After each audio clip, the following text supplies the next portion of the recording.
Check, check, check, check, check.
I feel like this is way lower than it usually is.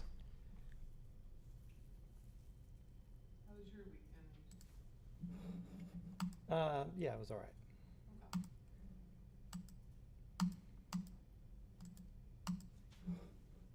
This is not on.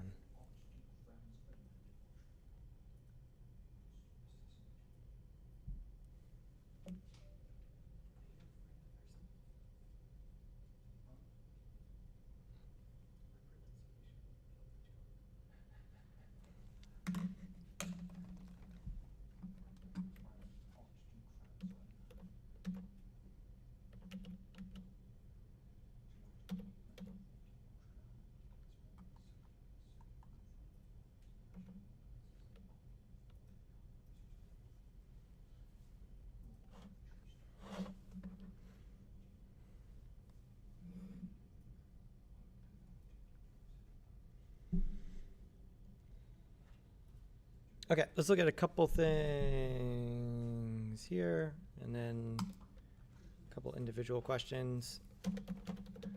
Once again,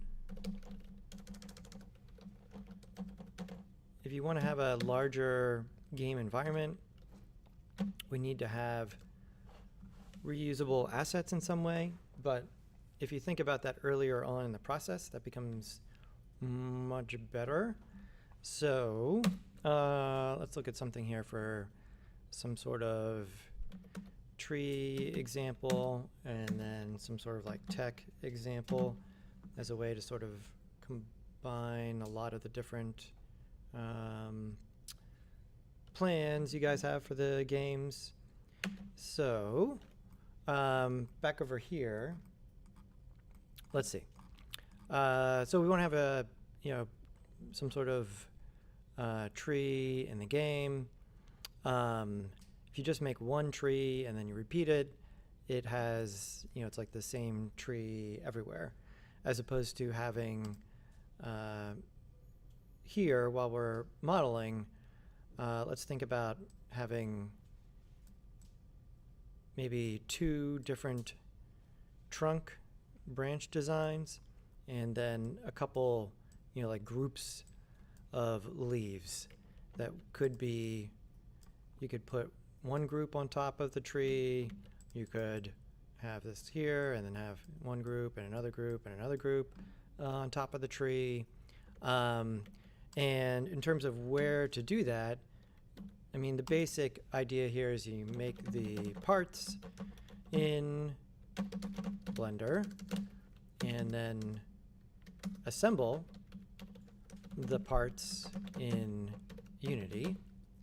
In between here, we are painting the parts in Substance Painter. And in order to make it more efficient,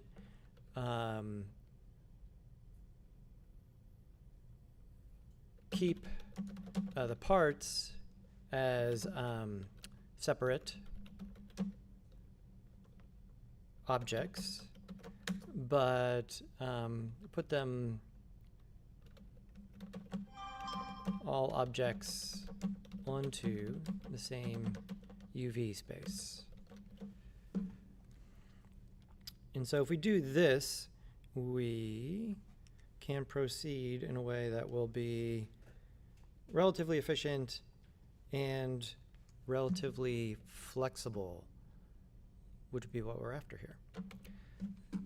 So in that case, let me get rid of this for now. And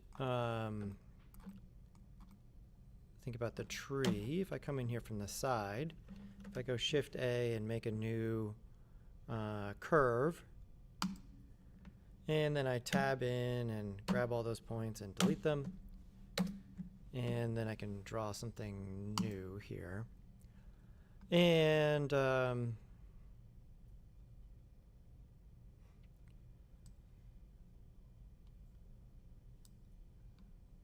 something like so.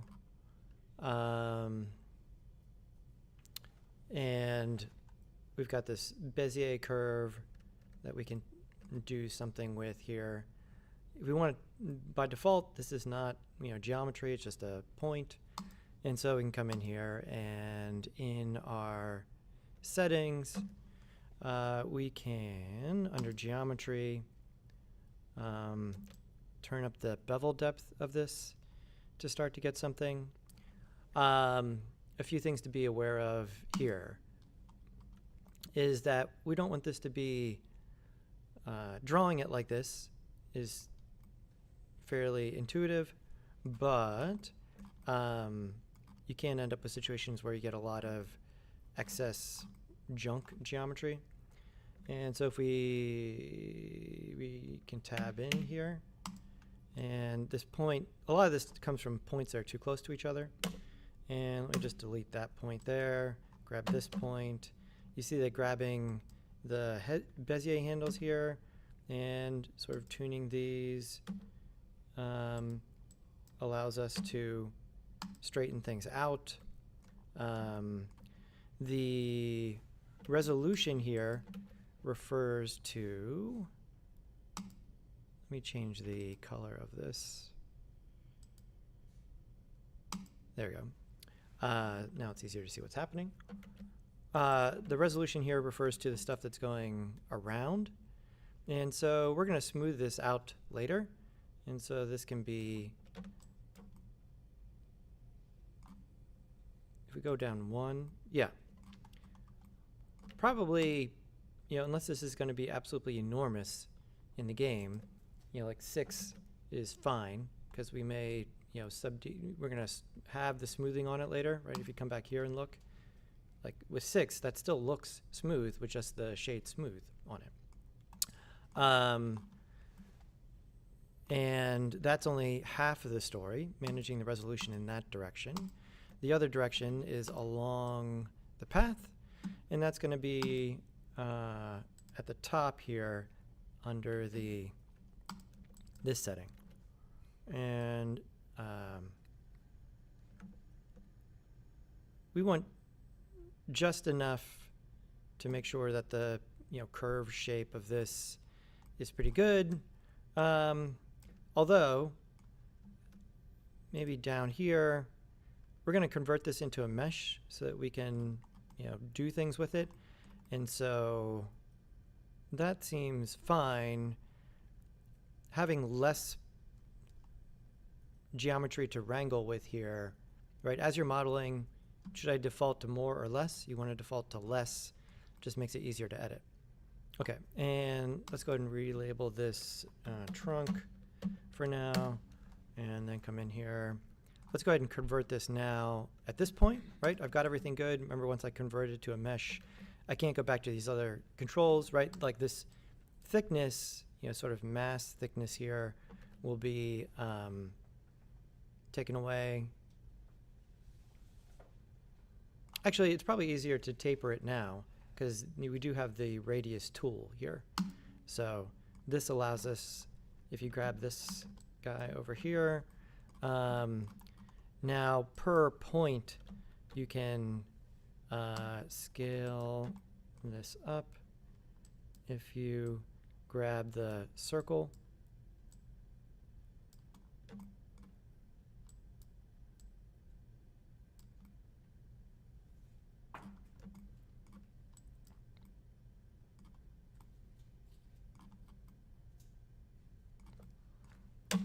and then with these settings, I can also come back to the pen and draw additional branches.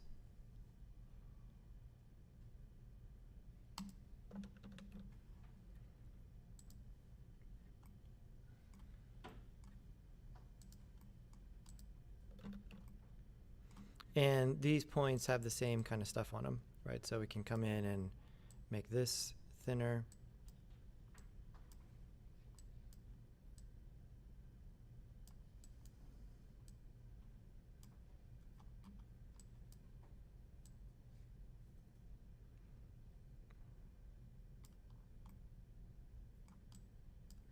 And maybe curve this a little bit.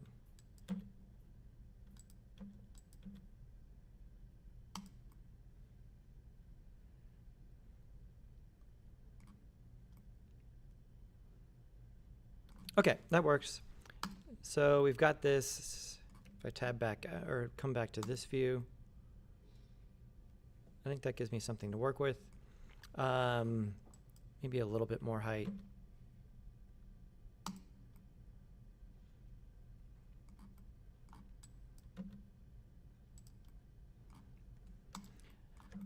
Now let's convert this. So I'm going to select this and convert to mesh. So this is the trunk. This is going to be a branch. Maybe I want to reuse the branch separately. And so if two things are two different objects, once we convert them to a mesh, and we can tell it's a mesh because it's now a triangle over there. And if I tab back in, you see that I don't get access to the Bezier curve. I just have the points, edges, and polys. So it's officially a mesh. If I want to separate this stuff off, once these are here, I can grab part of it and Control L. Remember, this is the arm I drew. I drew second, so it's separated off. And we can turn this into a separate thing with separate selection. This gives us a separate part. And so there's the trunk. This is the branch. And so now I can just refer to this as branch. And this is working towards having these separate parts that I could use later. So I'm not going to do this now, but later, if we have something like this, we can, in object mode, create other trees by duplicating the branches, depending on what it's like, scaling them, moving them around, that kind of stuff later on. But you don't want to have the duplicates now when we're still in the painting process. Let's save this. And so we'll save as. This will be in here. This will be in here. We'll call this modular tree. And save. And that's good. Let's make sure that the scale is good on the trunk and the branch. That's what we want. And let's create some leaf sections. I'm going to use an icosphere here.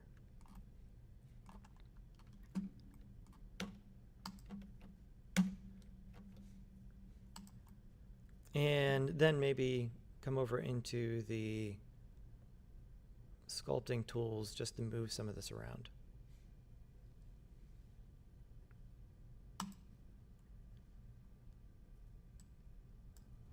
Make these tools a little bit bigger so I can see them.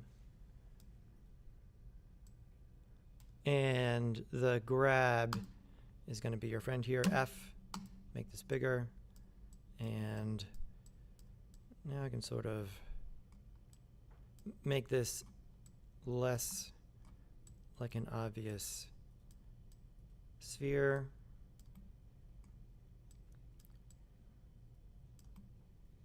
To move some of these around. I could tab out to object mode, Shift D, and then let's come into edit, scale this one up. Let's go into sculpt and then make this one a little bit different, get an even bigger brush.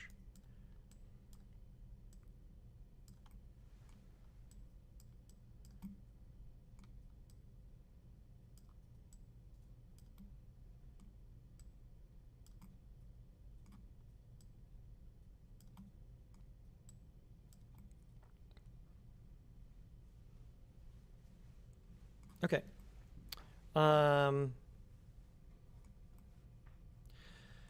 So these are going to be, whatever brown greenish color for our tree, and we'll be able to rotate these and scale them to some extent in Unity.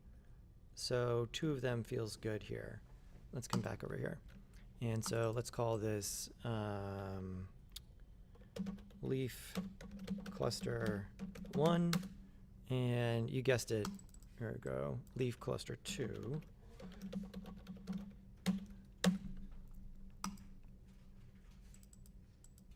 There we go. And we got to paint this stuff. I'm going to go ahead and shade smooth here, and sort of distribute these things. Again, the specific location here isn't really important. I'm just double checking my scale, which is good. And then in here, yeah, if we had a if we had a low poly design aesthetic, maybe this is okay. For something like that, shading flat for both of these and this may be the decision to make, but we're going to keep it smooth. And then the silhouette is not smooth enough. And so that's a job for sub D surface, which is going to smooth that out. And probably 1, 1 here in an effort to keep this smooth. Does this one need a sub D surface? I mean, I guess we'll put 1 on. Remember, for the game workflow, this has to happen here.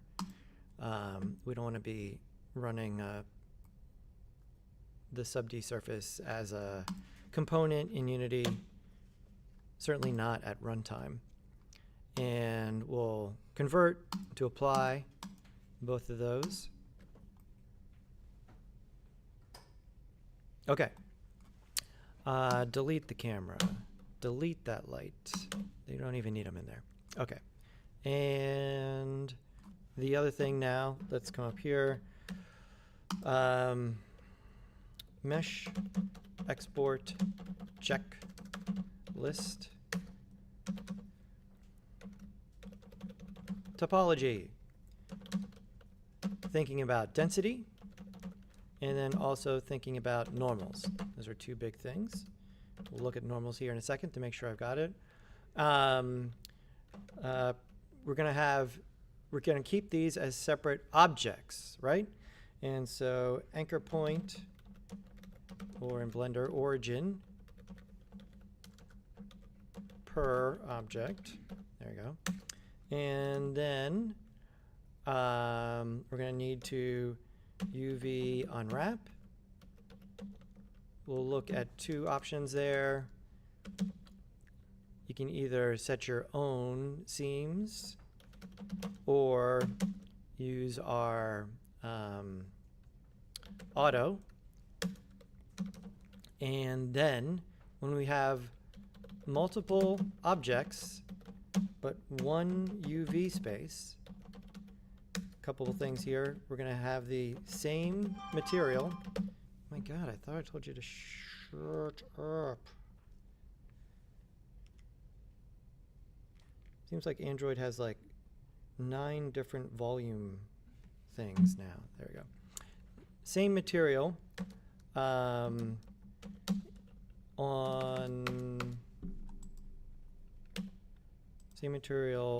all objects, and then you're going to need to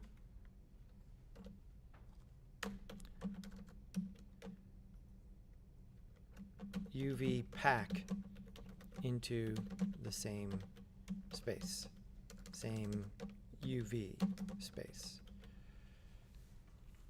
Then we'll be ready for Substance Painter.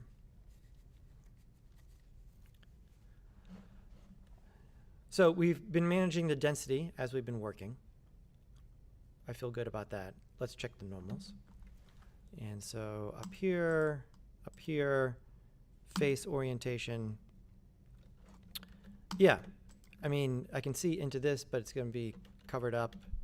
I mean, I suppose it's probably a good idea to, in case you want to have some stumps or something, to give yourself that flexibility later in this particular instance, to fill that hole there, and probably this one here.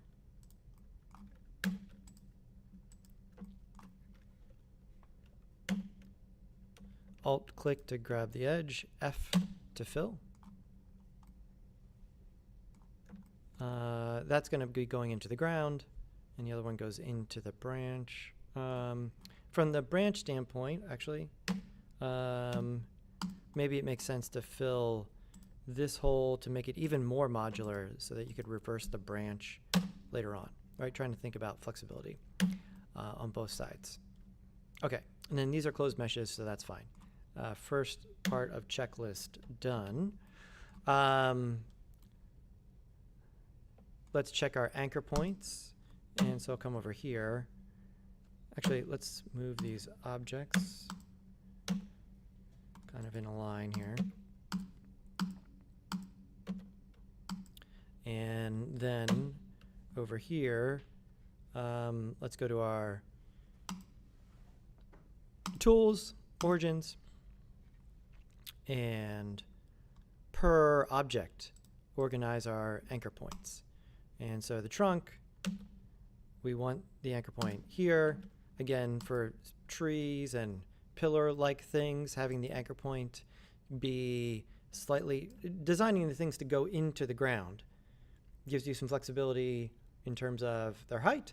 And then also if this is going onto the terrain object, right, where it's going up and down like this, that gives you, you're not going to have that gap to, if you just zero it out onto the surface, it'll work. Over here, I'm going to put this right about there. And then over here, I'm going to put this in the middle. Same thing here. And let's just make sure that these are aligned from this standpoint as well.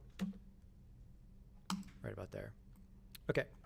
Anchor points are good. Normals are good. Let's go ahead and save. Let's manage the materials. And so I'm going to make a new material here and call this tree. And then bring this in.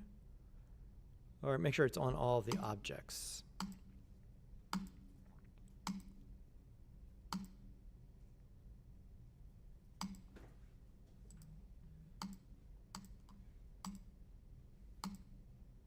There we go.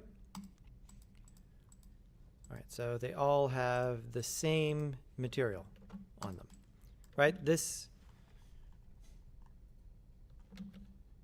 is the key to being able to do this efficiently. separate objects gives you the flexibility to like rebuild things in Unity, but the same material makes it more efficient because we're just loading one material into memory and then accessing different parts of that for the different objects. Cool, let's UV unwrap this, and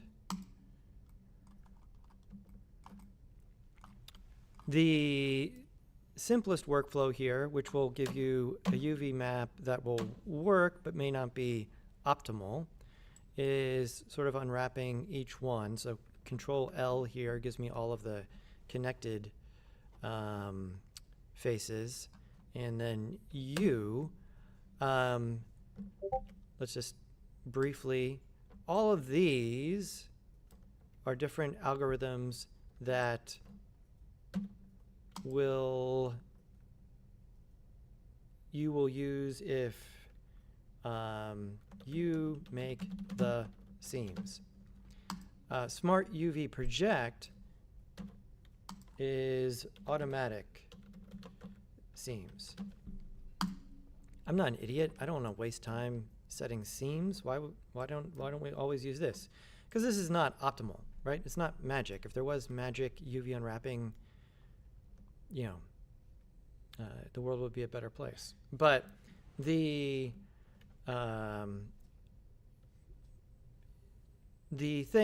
because we're going to Substance Painter, and Substance Painter is a part of our workflow, even if we have too many seams, as long as it's reasonable, we can project over them in Substance Painter in most cases, especially for simple-ish objects like this.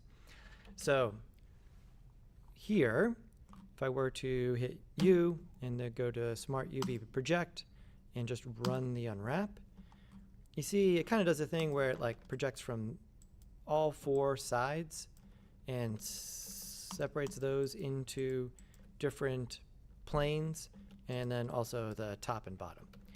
And so this satisfies our basic UV requirements in that the different islands are not overlapping. Everything has its own pixel space. Over here, grab this one, tab, there we go, tab, grab some, Control L, U, Smart UV Project, unwrap. See, because this has a weirder angle to it, you know, it gives us maybe something not totally ideal there. And then over here, tab, and sorry, U,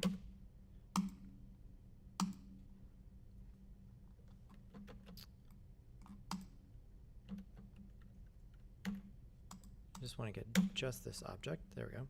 U, unwrap that one. Over here.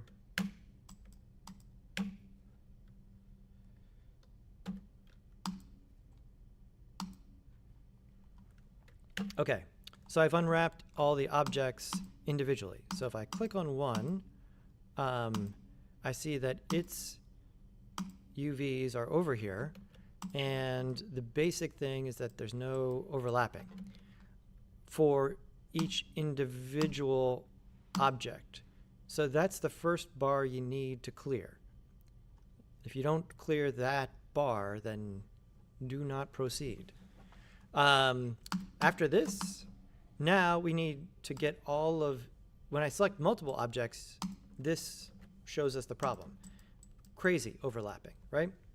And so this is solved by UV packing, where we take these individual UV islands that are reasonably arranged, and we pack them into the same space.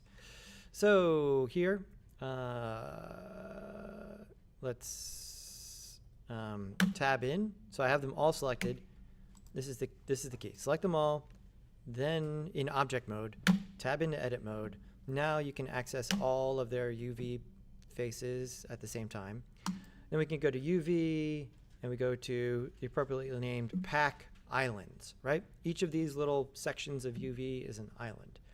And I usually bump up this margin just a bit. So it's at 0.001, let's say 0.005, and then pack. And this is what it does. It tries to lay everything out in space so that now when you have all of them selected, none of them are overlapping. We have packed them into the same UV space, right? When I say the term UV space, I'm referring to this square. It's always a square. How big is it? 1. It's 1 big. This is 0, 0. This is 1, 1 up here, okay? How many pixels is that? It depends. That decision you make in Substance Painter, depending how many pixels you want to allocate to this square. Good. Okay. So now let's go ahead and save this. I am going to then put these under one null object. And so let's come back to object mode. Let's make a Shift A for an empty. There we go. And this will be mod tree. And grab all of these and then hold down Shift and drag them underneath mod tree. Shift and drag them under mod tree. There we go. And so this is all together there. And now with our export add-on,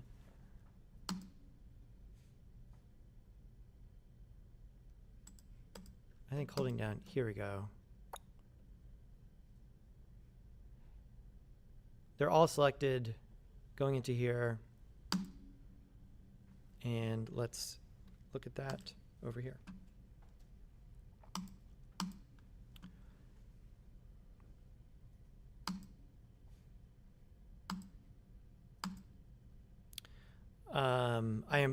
I unwrapped them over there, so I have that unchecked and said okay. And we can discard this thing for now. There we go. And so how do I know I've made it to this part correctly? One, the UV map looks like it does here. And so if there's some significant difference, then step back. Number two, I have a single texture set, right? This is when I applied one material to all of the objects. If there's a bunch of different materials over here, step back and fix that and re-export. Then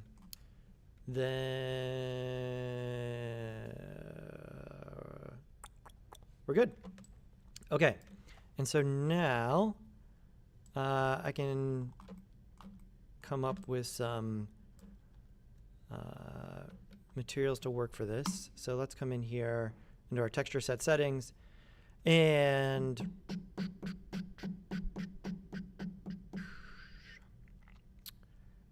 mesh maps. So in this case, we can bake the mesh maps, but let me draw your attention to this branch here, right? And so I did separate this from the tree. Let me bake the mesh maps and we'll go from there. This is probably a good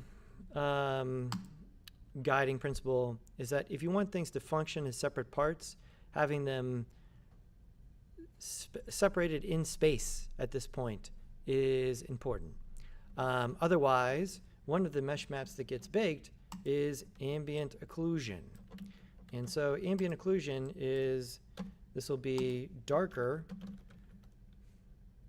when faces are closer, and in overlapping, that'd be very dark. So if I had this over here, we would get this, in fact, we can see a little bit of it happening right now. If I look at just the ambient occlusion map, you can see that this is a little bit darker right there because it's kind of close to this. If I had it overlapping, it'd be very much darker. And so that would just, that wouldn't be bad in terms of the way the texture looks by default, but it would make it way less flexible. Later when we move this around, it would have this shadowing on it there caused by the ambient occlusion.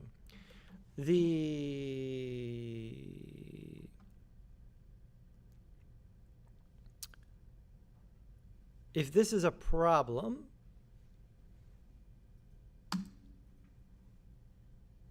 we can choose to not, after you bake the mesh maps, if there's going to be a bunch of shadows that are cast because things are overlapping here, you can bake the mesh maps to get all of the other information that you probably want, and then just simply delete the ambient occlusion map so that that one is not going to change the shading, right? So this this deal where things are darker, where they get closer, this really helps nooks and crannies look good for most stylistic things, but the application of it is complicated. You can either, if we do the ambient occlusion here in Substance Painter, the ambient occlusion is baked in to the texture. You can also do ambient occlusion in Unity, right? Where Unity looks at what objects are currently close to each other that frame of the game and darkens them, right? Which is the more flexible way, but as per usual, the more flexible way is also the more computationally expensive way. Calculating ambient occlusion at runtime can be, it's an extra thing the computer needs to do at runtime, right? So there's always this trade-off between, if you bake something in, you can get way more detail per amount of stuff, but it's not as flexible. If that thing moves later on, or if you move it during the editing, then the baked information may not be correct or look correct. Okay, so in this case, I turned that off. So we can go back here to look at the top level material, which is the whole thing. And let's look at this. And so now I want to be able to paint these separately. Right now they're all together. They have one thing. And so if I make a fill layer and I make them some sort of color, they're all the same color. And this is obviously undesirable in this instance, and in pretty much all of the modular instances, we'd want to be able to address these separately. And so we need to do that with a mask. And the first thing here I would do is set up masks for each, what do we want to call these? Object components. I'm just making that name up. Right, each of these separate parts. That's probably better. Mask each part, right? So that you can then address it separately in Substance Painter. And so this I'll call trunk. And then I'll just do this. This is going to be branch. Probably make it some other color so I can see what I'm doing for now. And then control drag this. There we go. And this is going to become leaf 1. And control drag for leaf 2. There we go.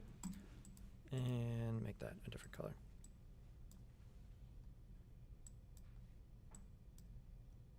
Okay, there we go. And so now each of those is separated out. In order to mask them, we can right click and say add black mask. And then since they're all separate, they're not continuous mesh objects, this part becomes pretty easy. You can just go to mesh fill and select the trunk, and that gives you the trunk. Same thing here, black mask. And this is the branch. Here we go, black mask, and this is leaf 1. And then, right, I'm just staying in the mask, the polygon fill tool in the mesh mode, and that allows me to separate each of those out. And so now all the painting I do for the trunk is here, branch is here, leaf is here, all that's separated out. Good. If we come back over here now, let's come up with some work. So the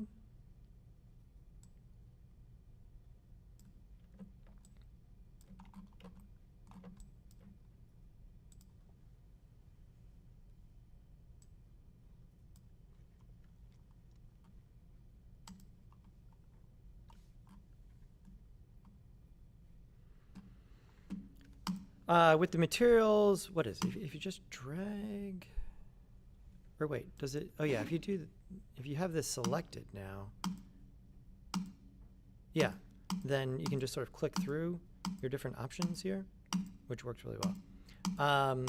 And so we can see how we could, easily try out a bunch of different looks on this. But one of the main things with the trees, if you're going for some more detailed look, is that you need to be able to manage the direction of the bark and everything. And so, like the stylized wood thing here, how do we manage this? Down here in our settings, first of all, we can see the seams. If we want to project over the seams, we switch from UV projection to triplanar projection.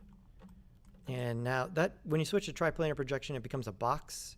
You see this box around. The box is showing you that it's being projected as if it were a box across the thing. And then the next major thing after doing the triplanar projection would be the tiling of this. And so you can sort of dial in what you would want to have for the tiling of this. This is a material that's generated from Substance Designer, and so it has its own unique settings here.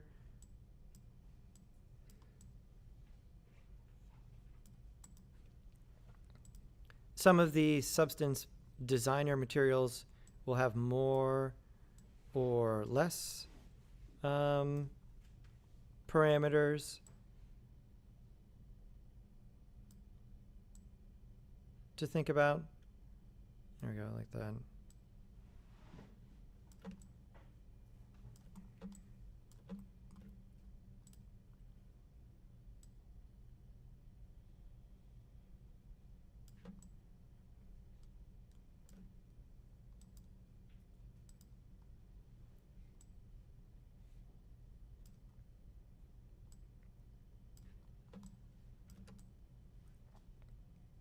Holding down Shift and right click spins the light around like that. And so here the triplanar fixes a lot of our issues in terms of the not having to really micromanage the UV alignment. The next tiling is the second most important parameter. The third most important one would be the hardness, okay? And so, like I said, it projects as if it were being projected from a box in this direction, all 6 cubic directions. And then there's this fading that happens on the edges. And so the hardness is how big is that fade? And so if this is lower, you can see that that's not a UV seam. That's the intersection between two sides of the triplanar projection. And so on, more organic or random looking patterns like this, turning the hardness down usually allows these to blend pretty well. And so, now it doesn't look like we have a seam going around the branch, which looks good. And then, yeah, I like that. Can I copy layers and paste?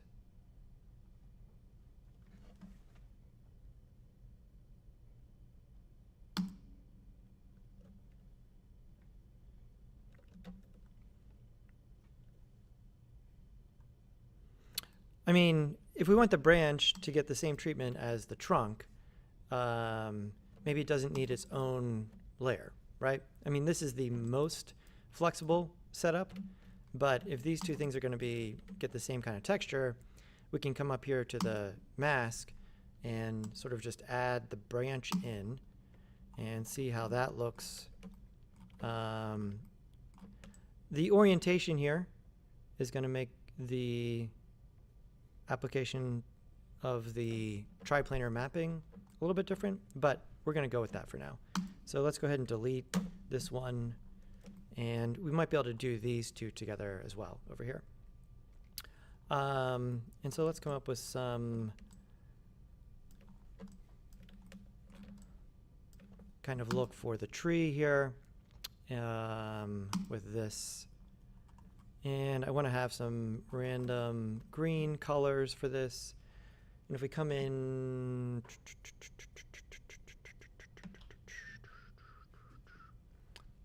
let's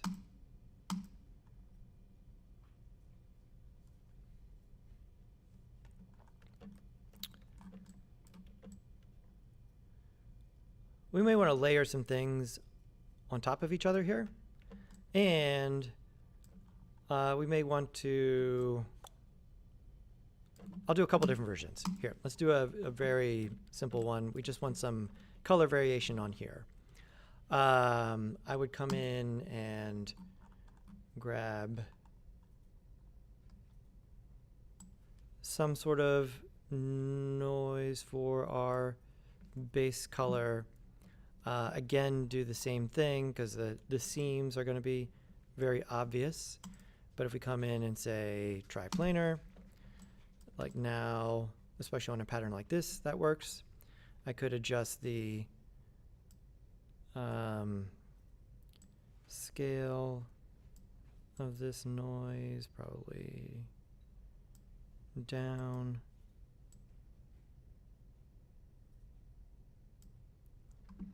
And also the tiling. There we go. We want this to be greens, not black and white. And so right click, filter, and we want the gradient.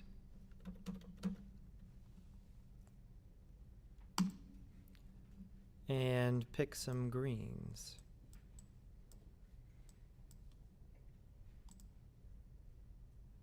I'm going to color pick that one.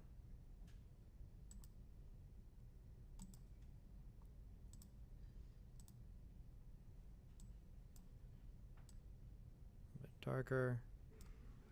And then color pick that one. And maybe a little bit there. And then, so we have 3 different greens, and then these sliders allow you to sort of control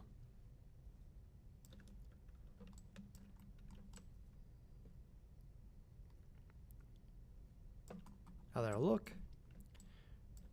If we want, you know, like the edge of this is definitely, let's see if we can do something with the roughness.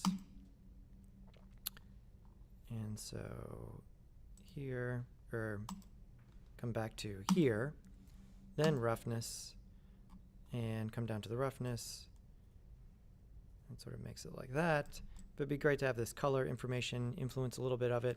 If you wanted to do that, I think we can read the anchor point from that. We right click and said add anchor point, and then over here on the roughness.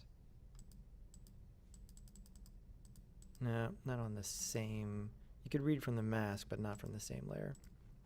That's fine. Let's just leave that as is. We'll come over here to the roughness. Maybe grab something with some spots on it.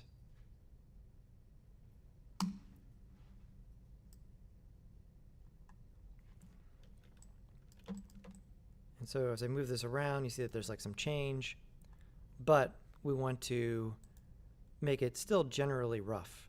And so add levels to the roughness and bring this down. So now you can, moving the light around is a big part of using this.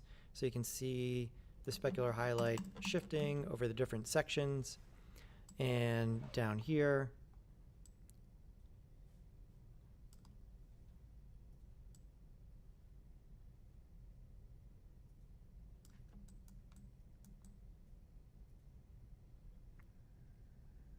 and so as the light moves around in the game, this will break up what's happening there on the leaves.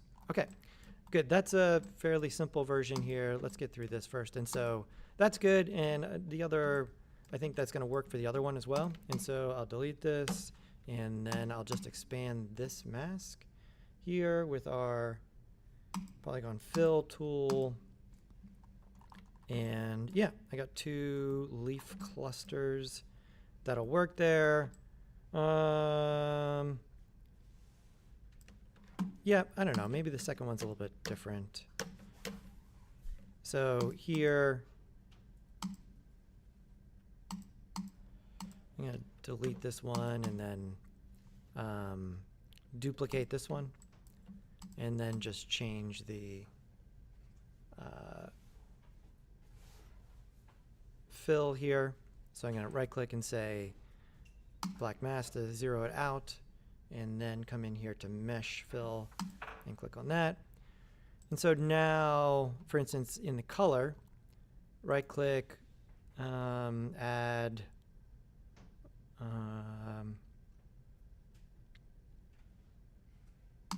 levels.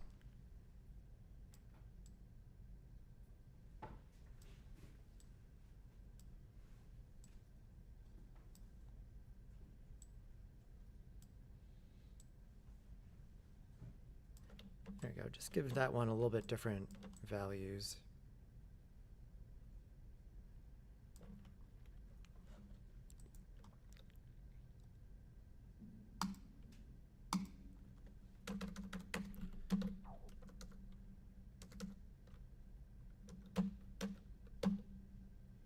Yeah, HSL is going to be the hue saturation.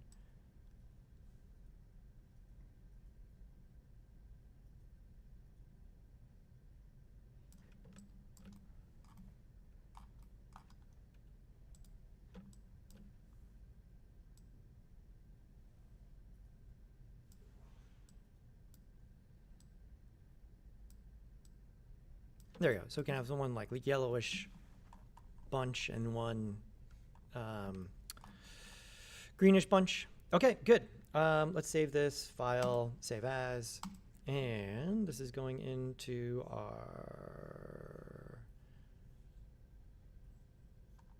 folder here and here.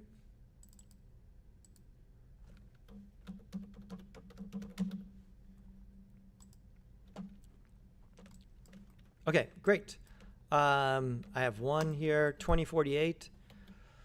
Yeah, I think that's fine, right? We're gonna have a bunch of these, but they're gonna be reading from the same material, so it'll be pretty good. Let's come in here and let's export this. So file, export textures, and in here, let's, we can go directly into our, I'll just put them in a folder here first. And so we'll call this tree, textures, and now, if I come in here, there we go. We want the Unity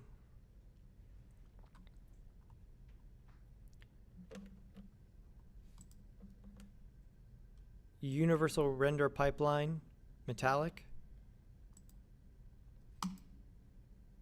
You don't need to come over here. Just grab the universal render pipeline metallic.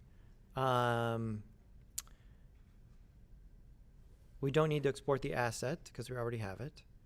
And under file type, yeah, based on template, based on the size, and let's export.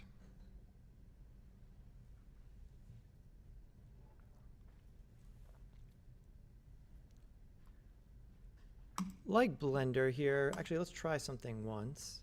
If I say export textures, but I do say export the USD asset, that may save us. Let's see if, I'm not sure how Unity handles the USD. It may auto-configure the materials like it does in Blender, which would save us some time. So here here, tree textures, there we go. So I'm gonna bring in the, right here, tree paint USD. If I drag this in,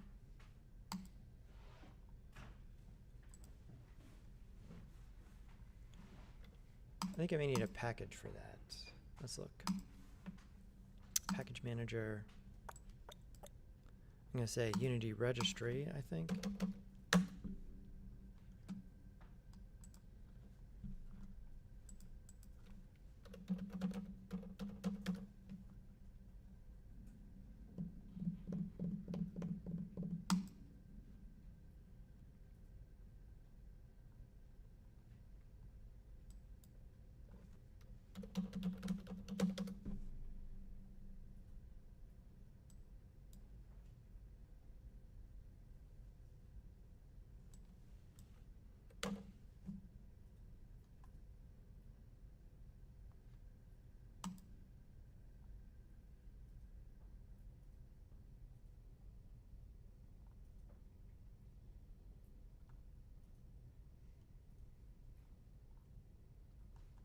No, still experimental, bringing in the USD.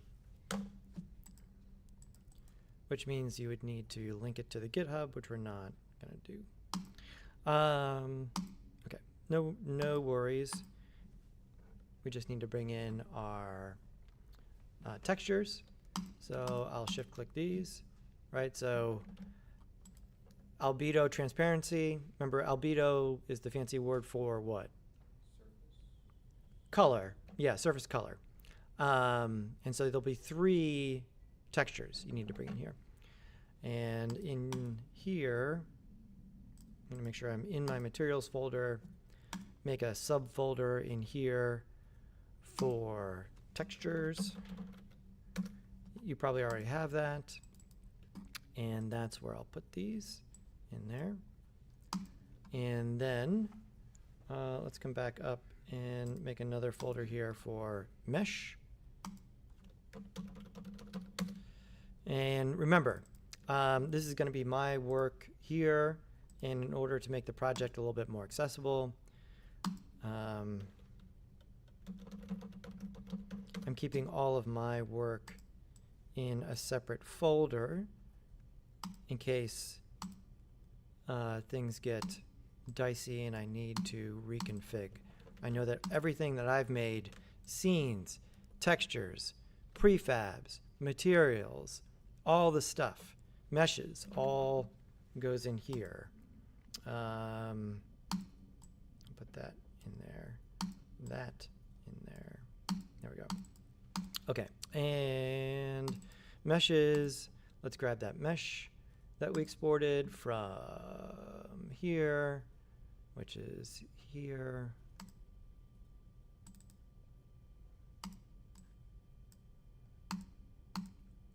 There's our trunk. I'm going to drag it in. Okay, our player. Remember, we kind of scale the world around the player. We've discussed this before. Messing with the player scale is just not recommended. And so our tree is too small, right? And okay, that's no problem. And just come over here and do this, right? No, don't do that, right? I've got my different parts here, but I need to come into the asset and scale this up here. So let's say 3x, apply. And if you have it in the game, it'll reapply there. Cool. Okay, now that's the whole thing. Let's get the material set up and then we'll come back to this. And so here, I'm gonna make a new material appropriately called tree. There we go. And then in the tree, I need to bring in these textures. Select this. And then, I'm not sure I talked about this. So this locking the editor component thing here can be handy. So there we go. We're locked to the material. Now I can come over here and not have it like switch to the texture. And so the albedo transparency can go right onto the base map. The metallic smoothness goes onto the metallic map. The normal can go onto the normal map. You may get a prompt here that says, hey, this isn't a normal map. Should I fix this? Yes, fix it. I mean, for the most part, when Unity gives you that fix button, I mean, you should read what it says, but like it's there for a reason, and they seem to have done a good job with that. There we go. And so now I'm going to unlock that so I can come back over here. And now, if I were to drag the material onto here, you see that as I drag it on there, I get the different parts all set up on their own, like so, which is great. But I'm not going to use it all in one thing. I want to have access to the separate parts, which under my meshes, I should. And so here's trunk. Or actually, right click and say unpack. There we go. And we should be able to, there we go. Now we've got these separated out. Now we can do the thing that we've been talking about. And so let's come here and look at this from the side, perhaps. Might be easier to take care of. I'm going to turn this thing off for now. Okay, and so now I can start to assemble some different, let's make 2 or 3 different tree variations. And so I'm just using my tools here to move these around.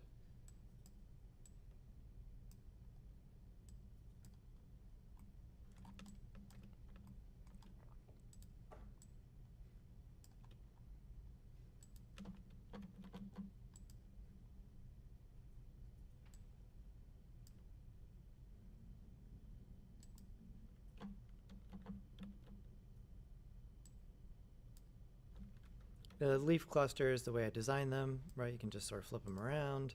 Maybe this one. Now, to do like relative scaling on this is fine. And maybe move this forward a little bit, like that. Make sure that it has the tree material on it.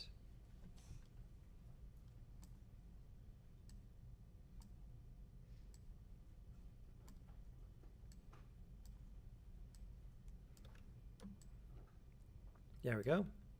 And that's pretty good. And so now I would relabel this to, tree 1. And prefab it. Actually, I might put if I want the player to be able to run into it, I might put a collider here at the top. There's no colliders here. That's fine. And so at the top, I might add a box and then make some adjustments to the box collider, right? Knowing like how much is my player going to interact with this thing. I just want it to be something to be able to be, that don't go through. And doing that at this point allows that to happen. Okay, that's good. And so now we can prefab tree 1. And I can make duplicates of tree 1 and vary them a little bit in order to make my forest. And of course, grabbing the top of them and having them at different rotations. All of this makes for good tree design. And here I can make a separate tree by coming back to my mesh and bringing this in, and then improvise some sort of separate tree, right? And so here, on this one, let's scale this down, perhaps. And over here, this up.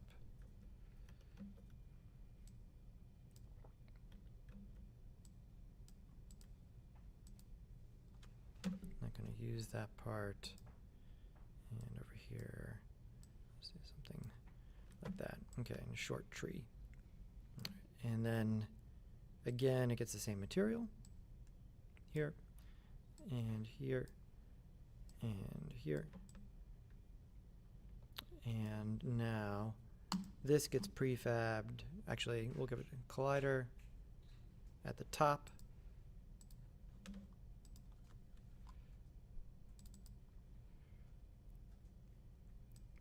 Again, I'm using the collider controls to do that.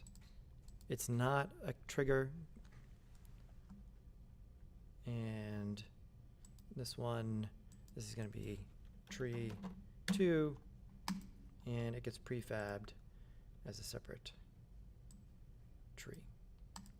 And so now I can populate tree 2 as much as I would want here.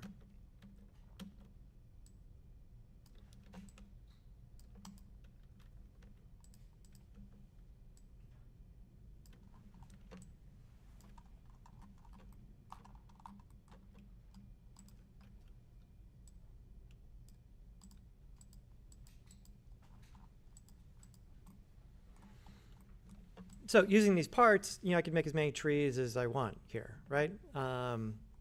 Usually in terms, when you want to do like forest-like configurations of things, I think the magic number here is 3, right? If you do 3 different things and then you scale them and rotate them, it can be, I think that's at that point like pretty convincing for, variation for the objects at that point.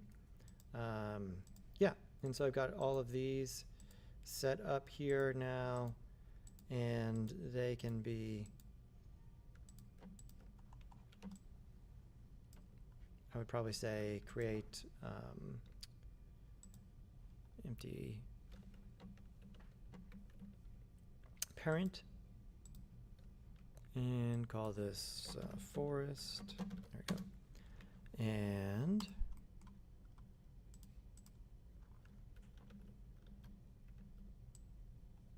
I've got something that works and players should be running into that. I don't have the camera on my player. Let's just move the forest over. There we go. And so now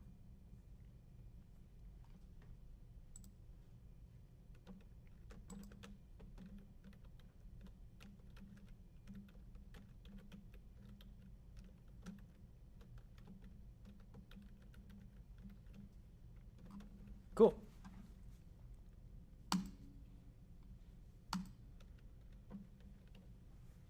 Okay, so in your own games here, how could you apply this concept? What's something, so yours is different, Zoe, like it's not a forest, right? But what's some sort of fundamental part of the environment that could be modularized like this? I've been making sort of like the thing that you provided at the beginning. I've been making like walls, corners, doorways together. Okay, so individual interior spaces, right? Yeah, a couple different walls would do it. In terms of the walls stuff there, I might think of, walls, doorways, and then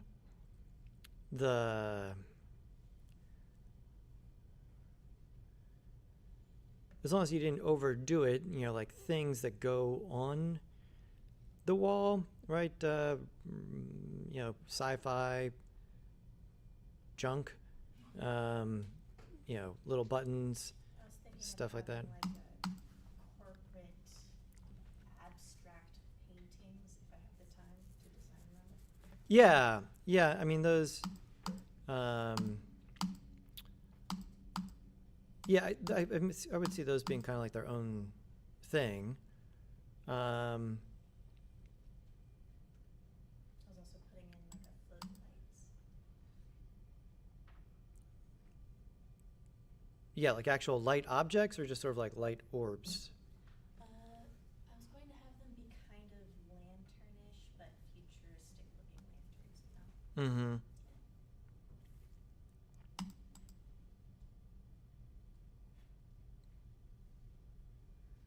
And Jack? I like some like pipes and stuff, some doodads. Yeah, pipes would be the first major thing. I thought I saw.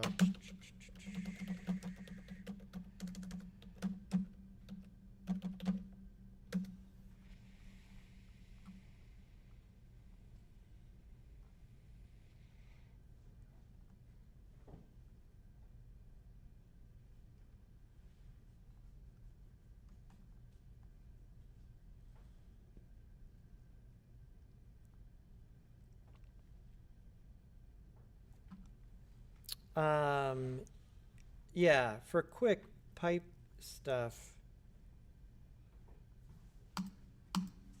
Right, so in sci-fi pipes like this might be useful there, and Amy, yours, right? Probably some pipes maybe in your world of some kind.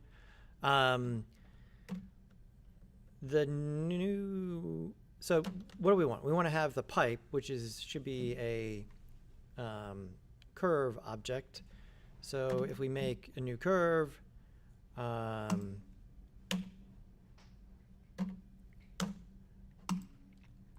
then use this. So I would just be clicking here to create some pipe, like so, and then grabbing all the points in edit mode, and it's not in the right click menu, it's in the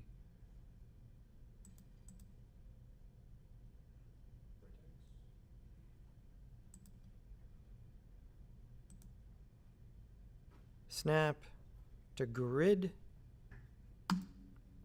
But a lot of times the grid is too small, so that's like gets you part of the way, but then you might have to come up here and turn on snap, tell it to be to the grid, and then in order to straighten this stuff out, just come in and grab individual points and sort of straighten them out to the grid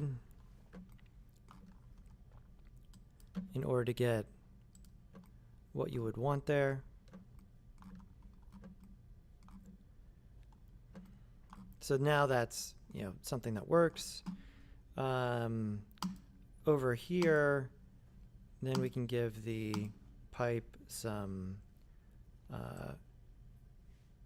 roundness. The other part is with right-clicking on the vertex here and set spline type handle to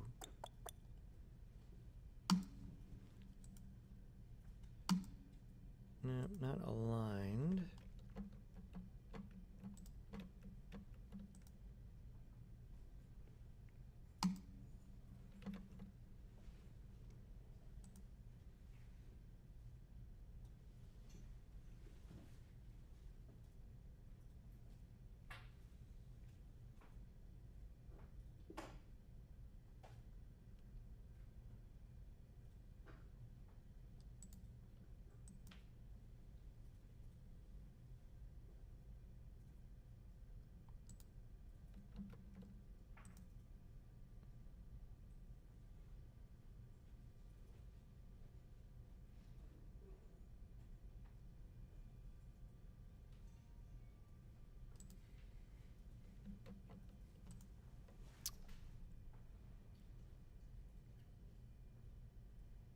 We just want it not to interpolate here.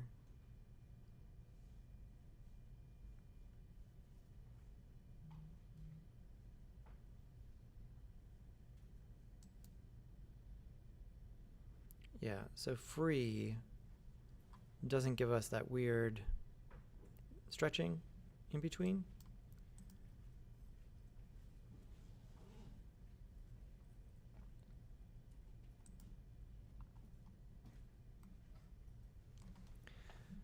Now this number of curves plus this allow us to sort of dial this in. And then over here,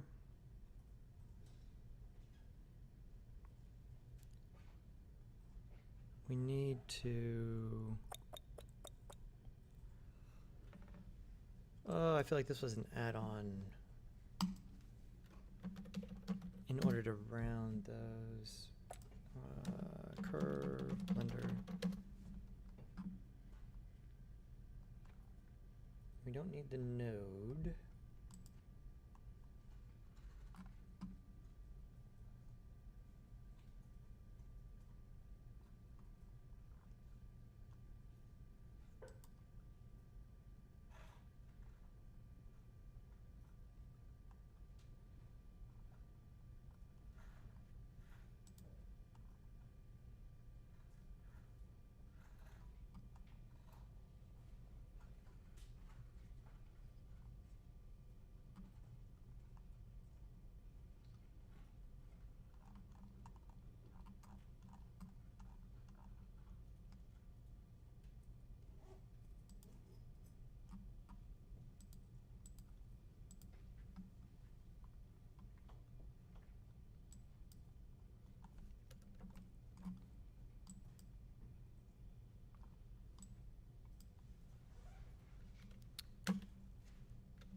I feel like we used this might be one where there's a geometry nodes preset, but there must be, this would be a little bit easier. Because the fillet thing is not in the right click here of the menu.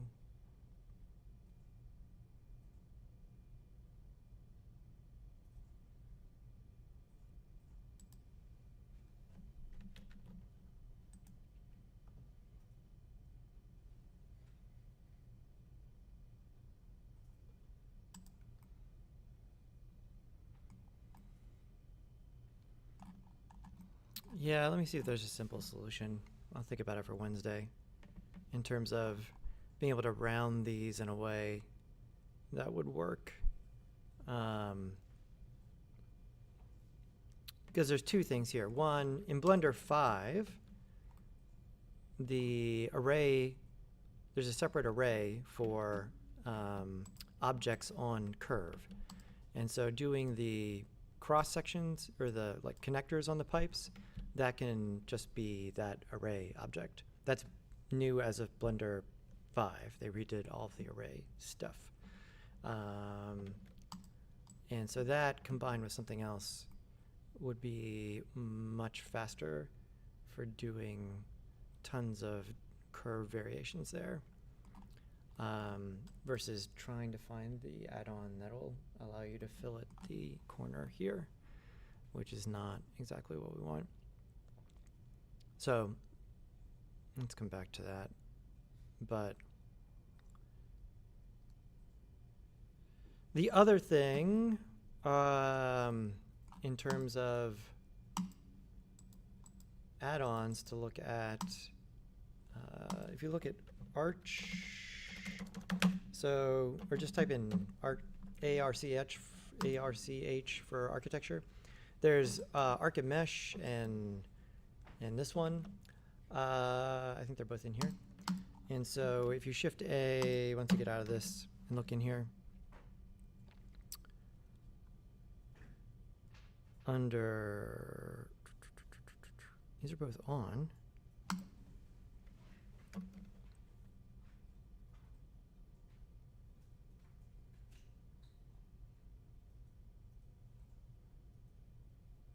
Oh yeah, you have to go to Mesh, Archimesh, right?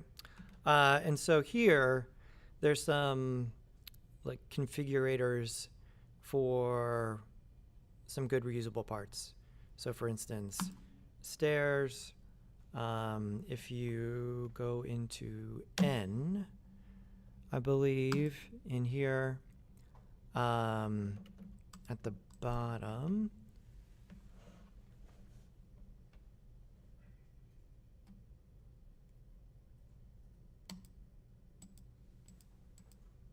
Trying to remember which one's which here. The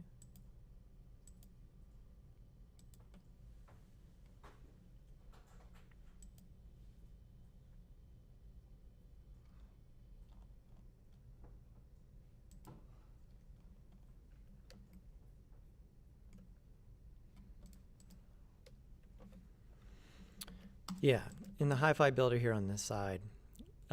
So there's like different presets here. I mean, the wall and the floors is kind of are what they are, but in terms of setting up the stairs without having to wrangle the array modifier, but this allows you to sort of dial up and down like a procedural staircase thing, which is pretty useful.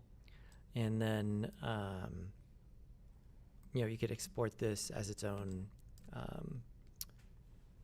modular thing to bring in. This one is not Archimesh, it is the hi-fi, oh no.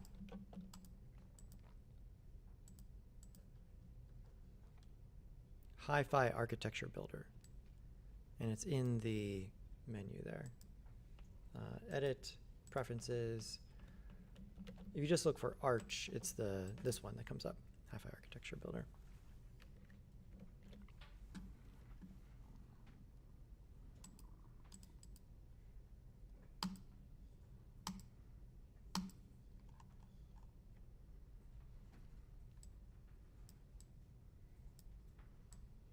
These would still need to be UV unwrapped like everything else, but then you could go from there.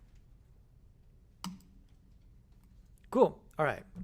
And Alicia, like rocks, right? Like some sort of Rocks, pipes. some sort of rocks that you could pile up into different rock pile configurations. Adrian, how about yours? Castles, dungeons, forests. Okay, but that's the top level. Go down one, right? Like what makes up a dungeon? Bricks, brick walls, barrels. Yeah, so walls, barrels, right? Cages. Yeah, those three things would be things to configure, right? And you've decided to hone in on dungeon, right? For the first part of the game, yeah. Yeah, like the part that we're actually working on, dungeon, right? And so, yeah, those. So having a brick wall with a door in it, or an opening, barrel. You know, barrels could be stacked. They could be put over on their side, all that kind of stuff. Landon, what about your game? I guess like just like objects, like interesting, like just objects around made out of shapes. So it's like abstract, kind of like. I mean, is it supposed to look like? Are you referencing some other kind of environment? It'd be like nostalgic objects. But nostalgia implies nostalgia for something specific. Like what? Give me a reference. Like what would be something we know that we could visualize that you want it to look like? Like an old school arcade game. Okay, so like like lower fi simple shapes. Yeah. Okay. Yeah, I mean, so a lot of the primitive objects like stacked on top of each other could be different things. Amy, what about yours? I'm not really sure. I was more focused on like the platforms. I'm not really sure. So what do the platforms look like?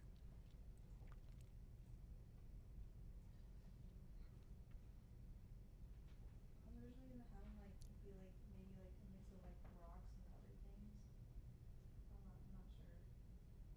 Okay, so that, I mean, the simplest thing is like make a single platform and then just copy and paste it 100 times, but that looks visually boring, right? And so like how could you break the platform into separate parts that you would be able to reuse in different ways.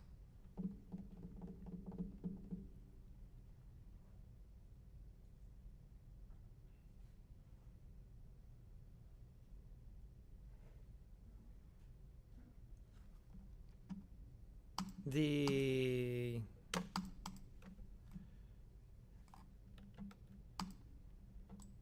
so there's like some sort of part that the player's on, right?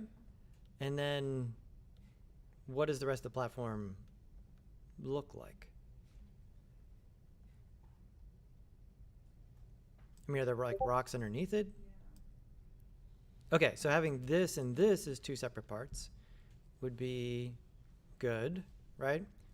And then having maybe a couple different sizes of this and different configurations of rocks so that you could put those together there in that way.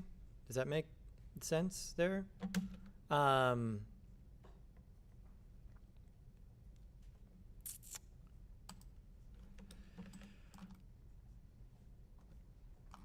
Yes. For like really big pipes, like that, like used for like sewage or whatever, would you recommend like be more modular, so like have it so like you kind of like put it all together in Unity, or would you suggest like having longer sections? Like the player's gonna drive through the pipe, like that big? No, well, if it was on the ground, yes, Mm-hmm. but it's more set dressing. Mm-hmm. Yeah, I think in all instances here, it's better to separate it out into separate sections. And so in that instance,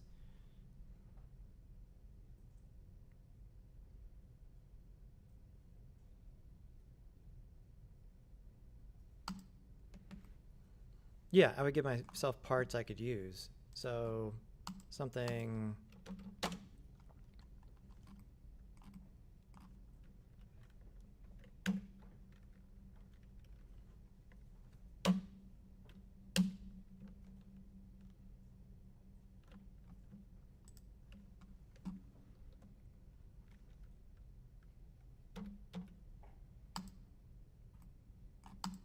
and yeah, knowing that they're going to connect. So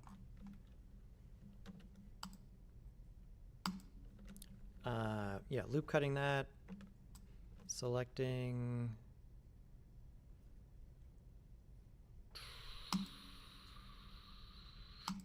there we go. Selecting these. This has to be the extrude along normals.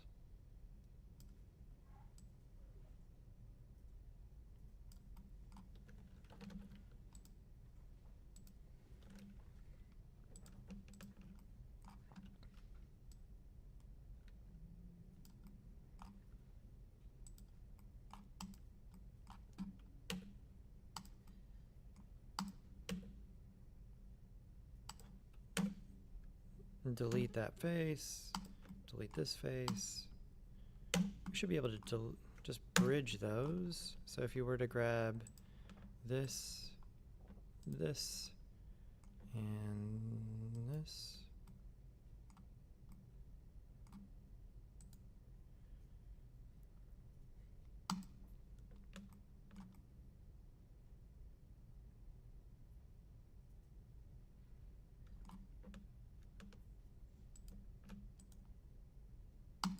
There we go. Just didn't have them selected.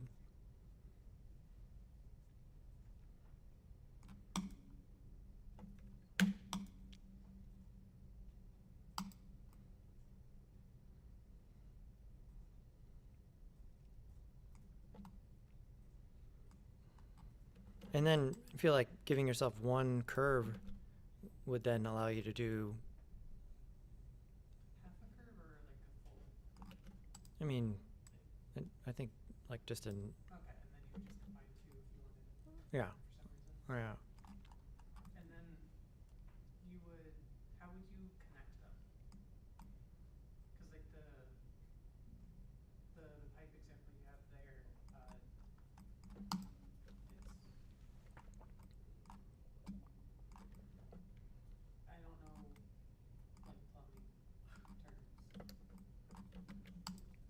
I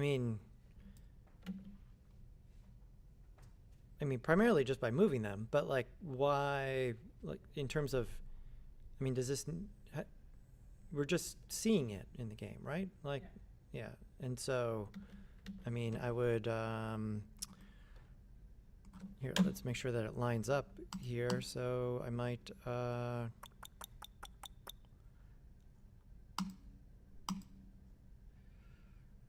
I think in the bridge tool, there's a thing now. So again, this is like for big pipe sections. For smaller pipe sections, we'll try and get the other thing happening with the other part. But if we were to Shift D this,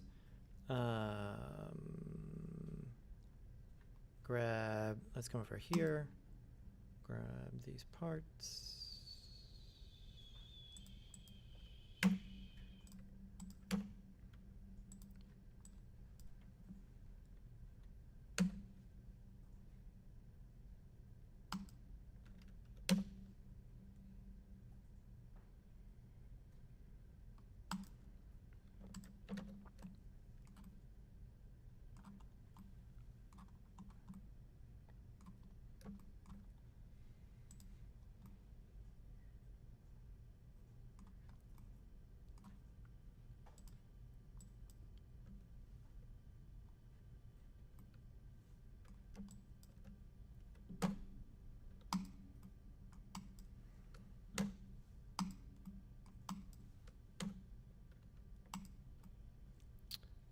Between here and here, I think this is in the bridge tool. Pretty sure the one that like adds the bend. Oh. I think so. So now, bridge, segments.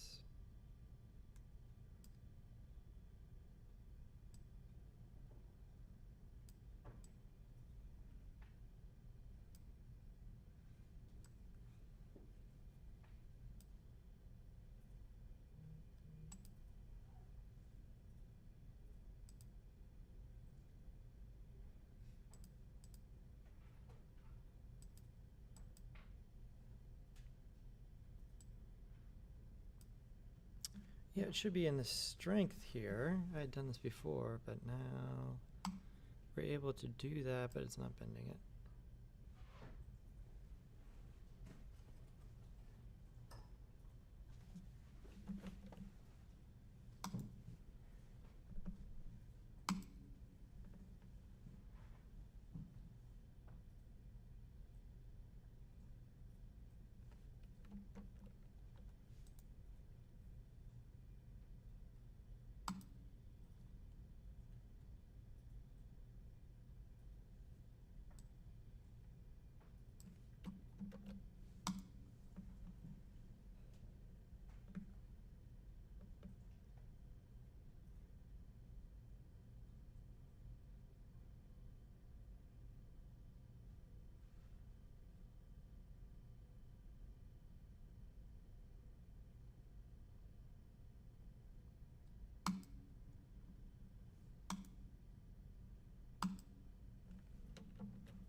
Dear God.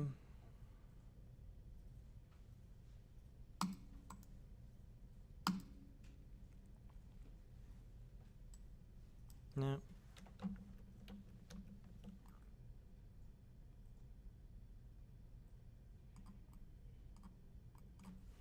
What if we just give it a little bit of help? Let's see.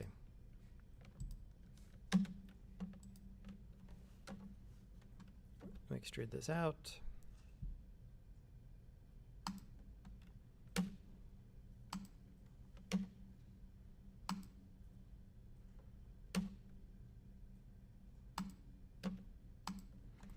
And now we bridge between here and here.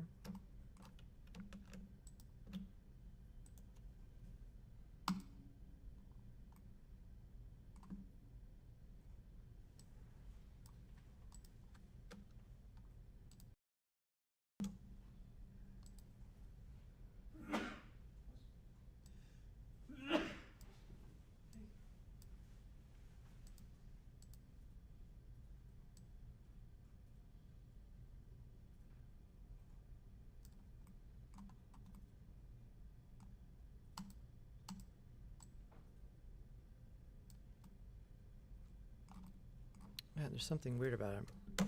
It does not want to do that. Maybe the normals on those parts are weird.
Yeah, it just blows it up. It doesn't curve it.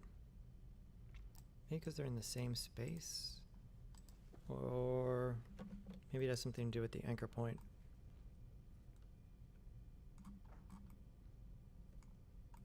But, I mean, with those two,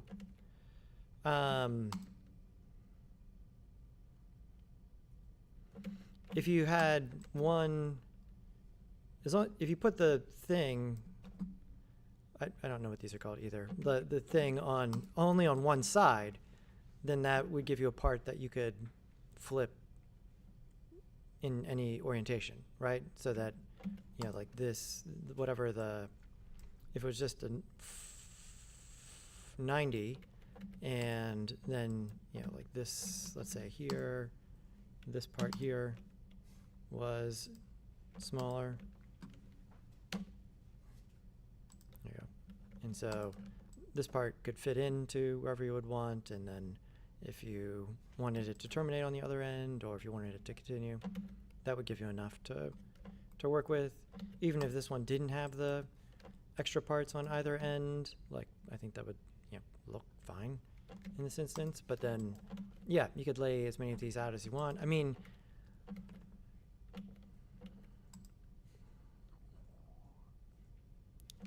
I suppose the most flexible thing would maybe be to make 2 or 3 of these by themselves, and then pipe segments, right? So that these would be separate things that you could slide back and forth, like, you know, the rings, right? If you had 2 or 3 rings, and then you could slide them, you know, wherever you would want on the other things, that would be the most flexible way. I'd seen, yeah, the bridge tool I thought was supposed to do that now, unless it's a different bridge add-on or something. It definitely does it. Yeah. Something weird's going on. Yeah, let's just prove that once. If I have this, and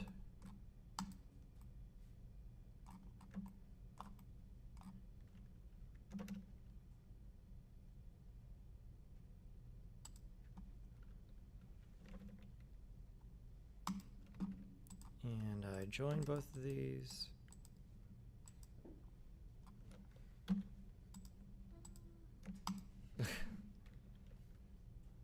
Control J, tab, here,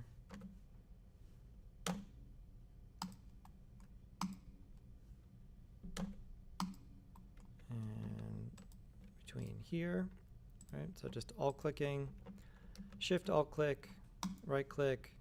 Again, you need loop tools for sure. Try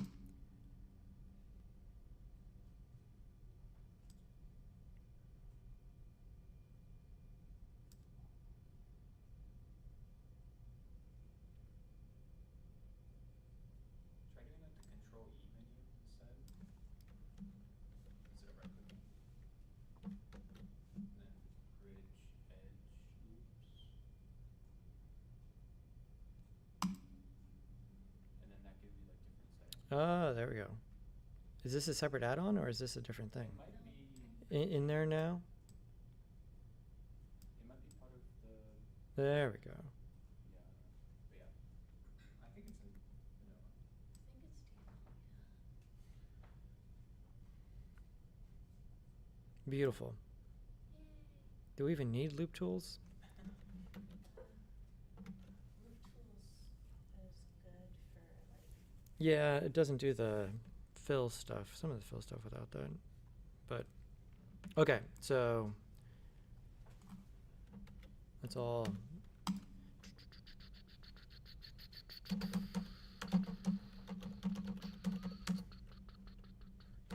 Select edge loops and then Shift E. I wish there was a way to see exactly whether or not it was standard or not. Bridge, edge, loops. And then, what was it? It was...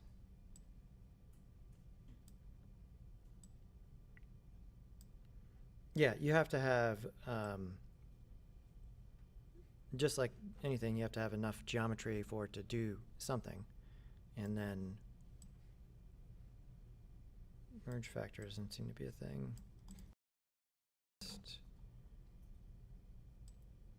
Or smoothness kind of dials that in. Cool.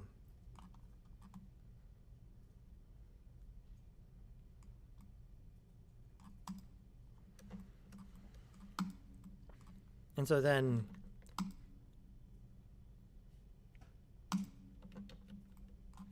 turn this off.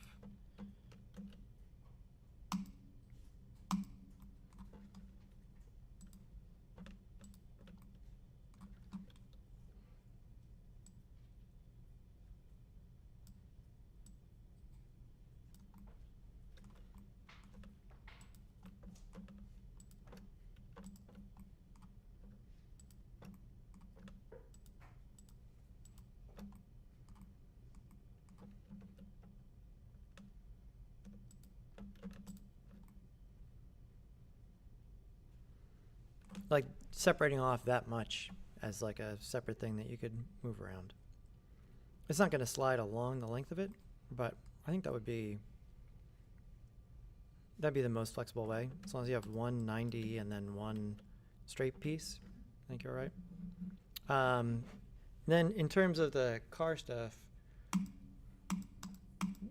I wouldn't recommend trying to change the controller we have. That's what I was trying to do with mine. Yeah, that's, I mean, it's totally not set up for that. I would make a new project and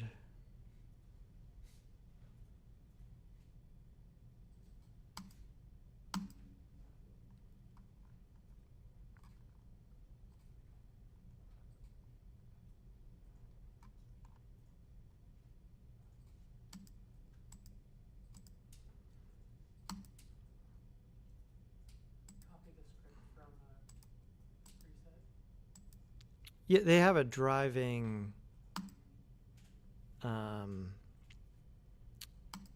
like cart template thing. Okay. I'll do that. But yeah, it's either there's the stuff that shows up here, which is different than the stuff that shows up if you just say new.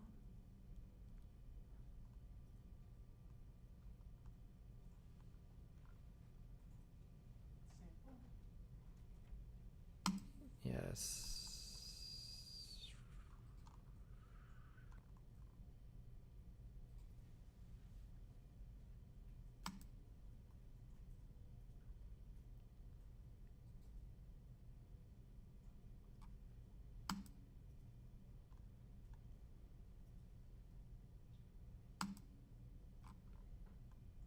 These things used to have like icons. You can clearly see what was going on.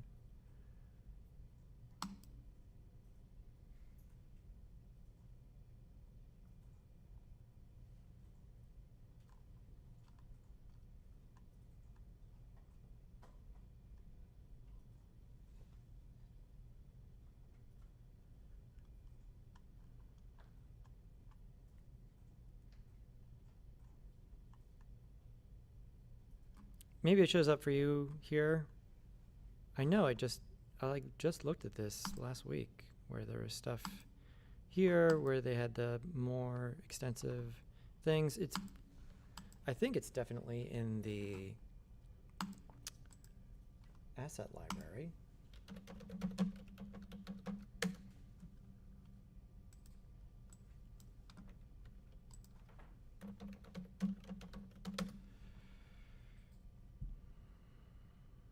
Not that kind of card.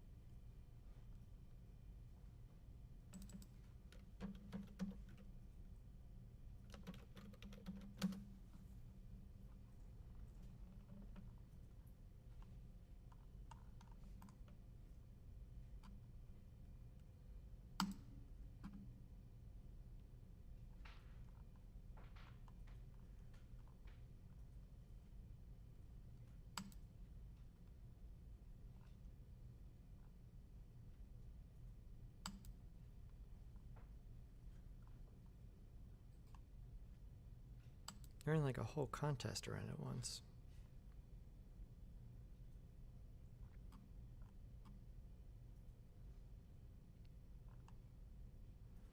Unless it's smushed into some other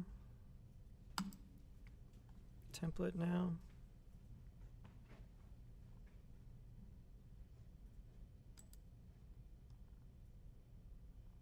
Is that it right there? Top right? There we go. Unity Learn. Yeah, but don't import this into the main project. Make a new project, import it there, then grab the Controller. I might get the whole prefab, export that prefab as a package, and then bring that package in so that then you're really isolating the amount of stuff that you're bringing in there. And yeah, that should be because yeah, the character controller is just fundamentally not set up to do car stuff, so I would not do that. But here, yeah, at least the controller and then bringing the stuff in is going to work. Yeah.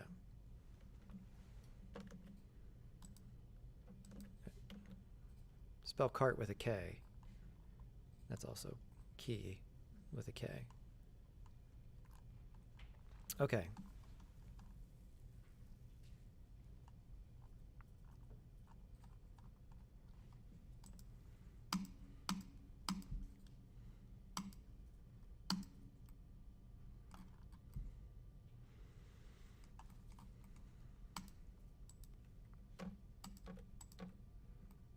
So Amy, for yours, right? And I mean, a lot of people are making platform-ish things, right? So separate platform tops. So a lot of times in the past when we've done this, having some sort of inset at the top. So if you tab in here, let's do this. Or scale it down like so. And then kind of like this. And so inset and extrude. Depending on how big this is going to be, if you want it to look circular, that's something where you would want to have more subdivisions around when you made the cylinder. But we have the top of it. And then in terms of making like the rock kind of stuff, a lot of like what we did with the tree leaf parts. And so grabbing something like this Here, your friend may be the randomize tool. So let's grab all the points, and then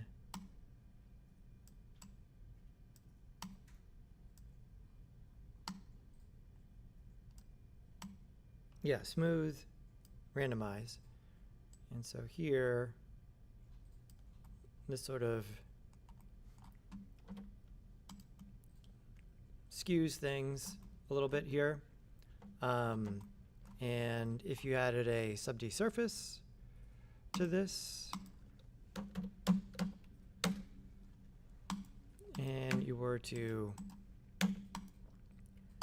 shade smooth, right, we can have something as a starting point for our rock.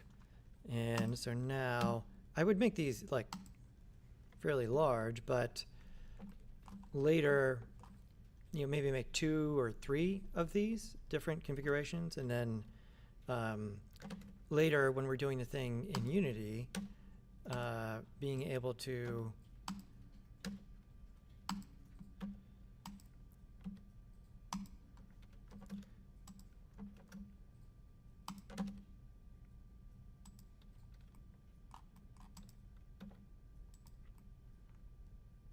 get the anchor point worked out. But now you can sort of assemble different amounts of rock underneath.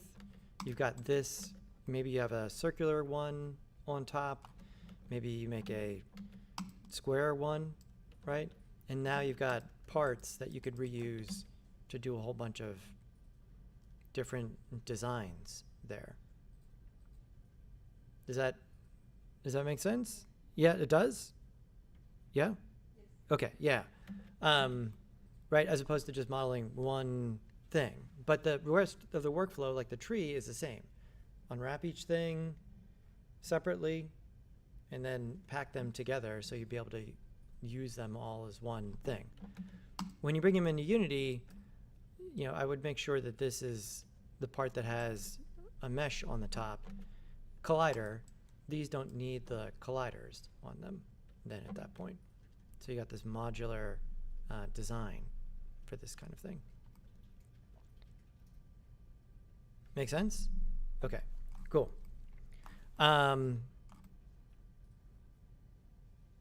Yeah, so in terms of, you know, the rock stuff, a lot of people are going to have rocks, right? So the randomize and sub-D surface, again, applying the sub-D surface. When you apply the sub-D surface, please set both numbers to the same, because if you don't, then when you convert it, it'll get 4 times as many faces. The other,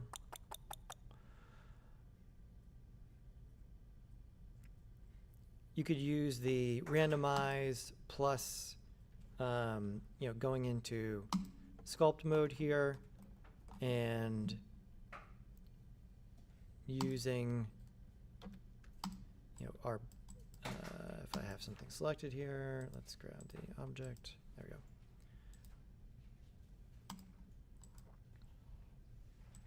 Sculpt. Here we go.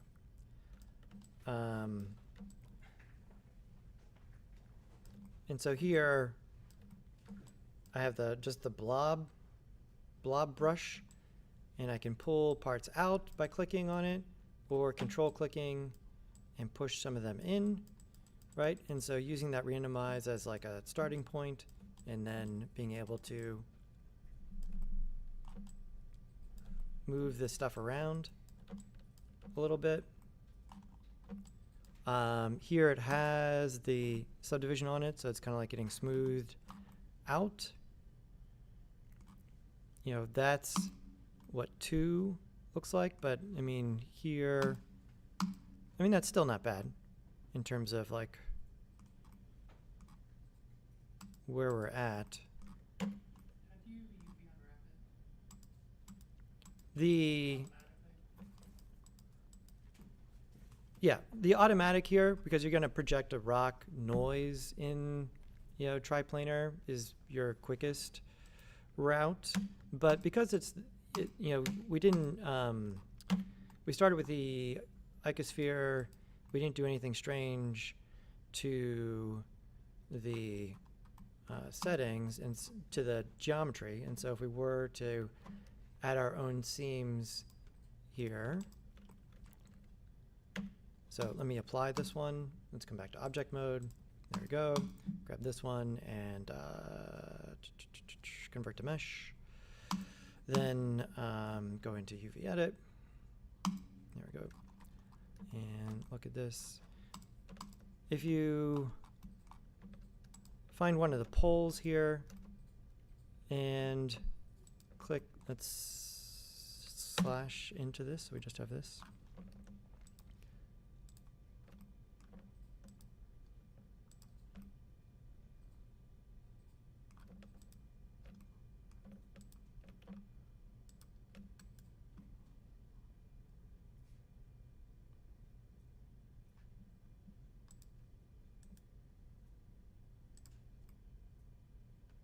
There we go. So if you started a pole and work your way around, you can get around it.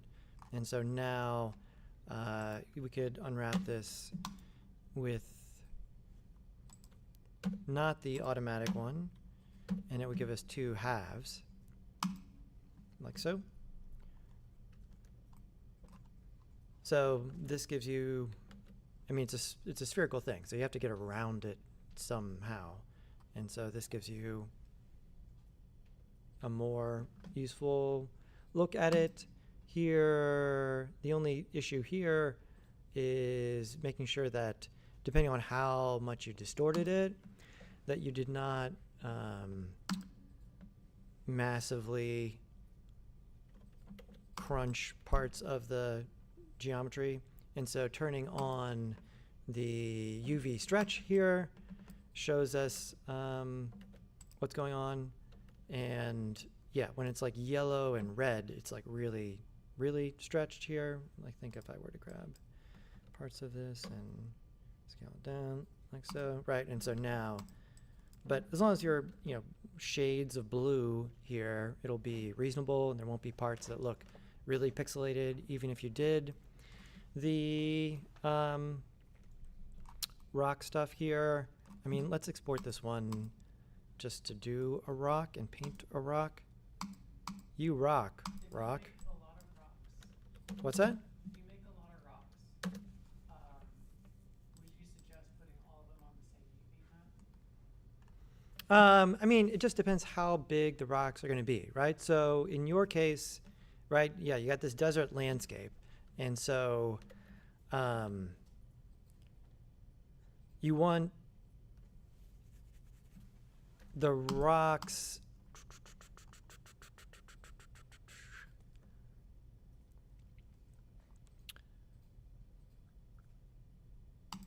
sorry for asking so many questions. No, that's good. I mean, we're all on slightly different paths here, although there's lots of overlap. And also, yes, everybody, ask more questions.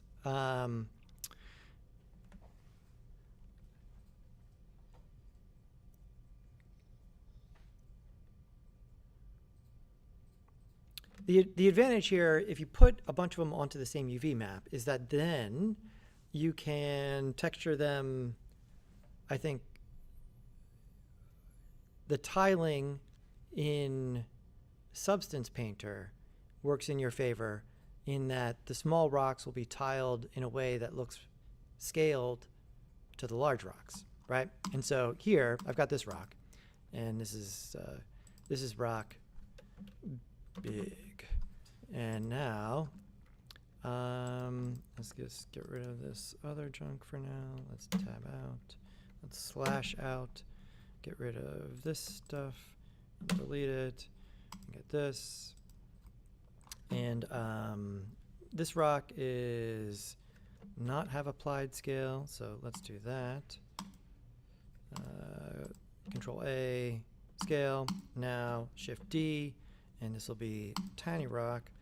Scale this way down. G, like so we can see it separately. It's off in a weird place. There we go, like this.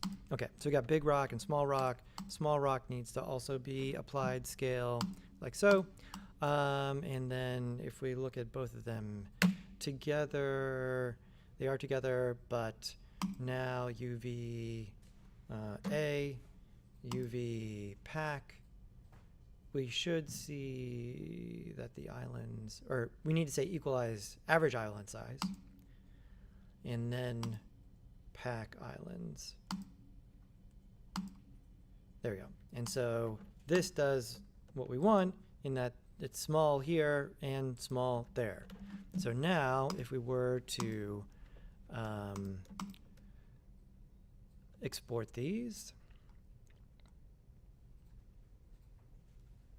if we have two objects and we do this, I think it still gives us one. Let's just double check. So launch, delivery.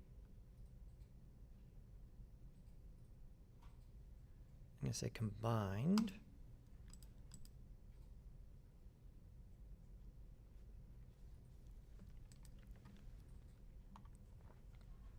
Over here.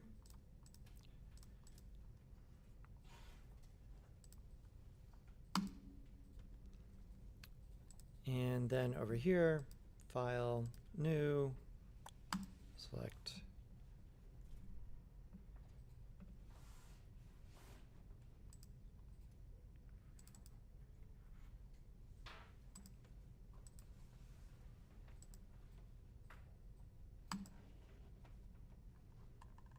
There we go. That looks correct.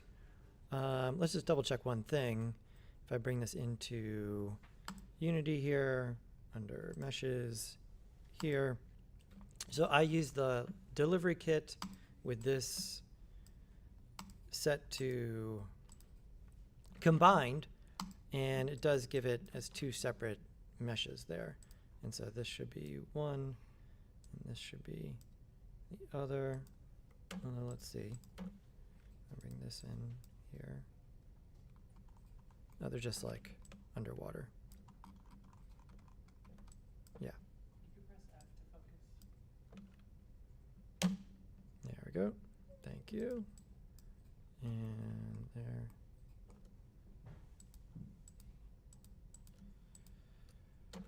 But now when we're doing this and we're applying something, right? So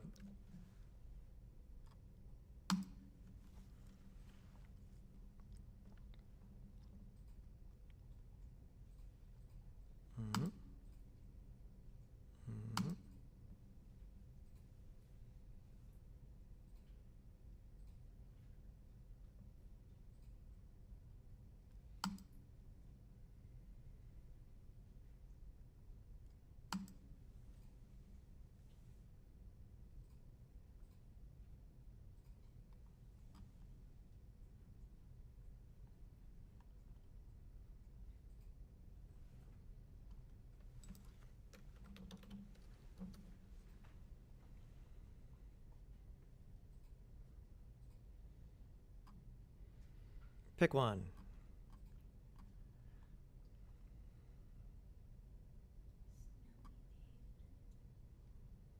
Which one?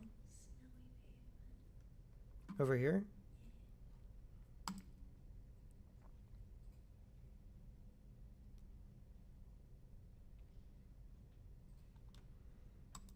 And so now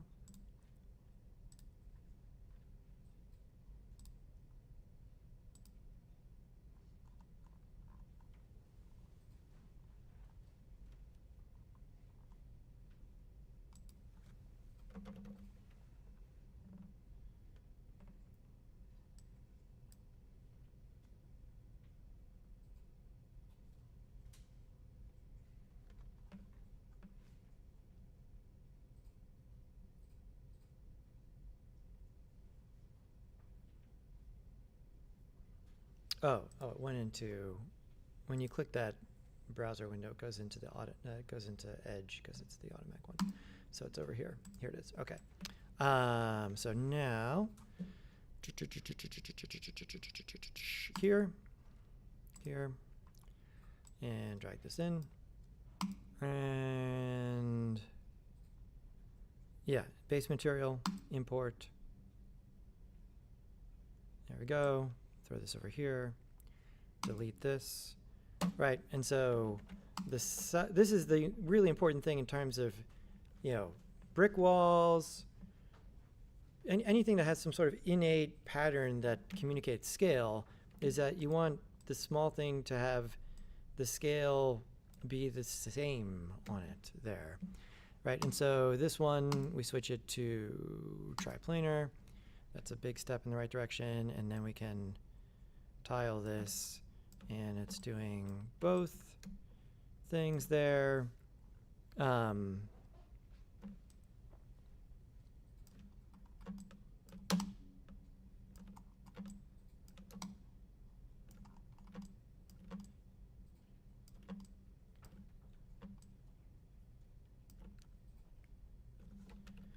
So if you painted this separately, getting the detail the same here would be, not as clear. Again, so now this is an example of a, maybe not so great material smart substance from substance community, in that there's no parameters, right? And so there's everything has the technical parameters, but yeah, like this is just kind of like as is. There's not, you could paint your own stuff over top of it and everything if you want to do that, but not that great. Let's try a slightly different one. In terms of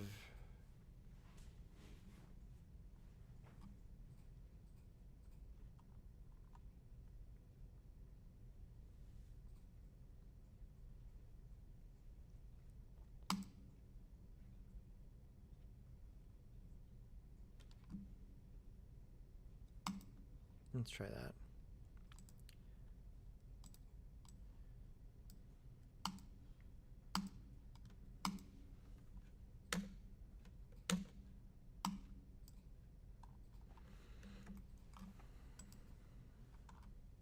And again, there.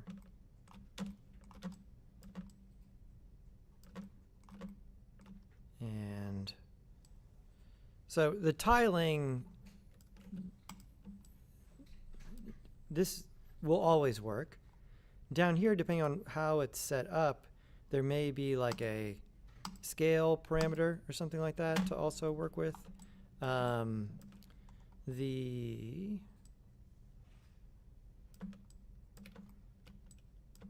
Yeah, this one, this is not rotating. What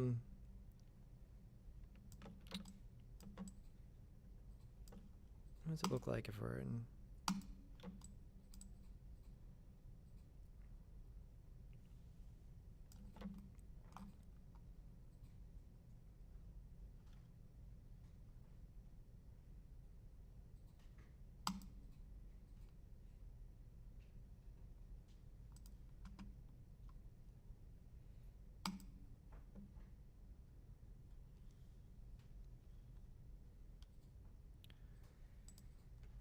So for rocky stuff, there may be, here we go.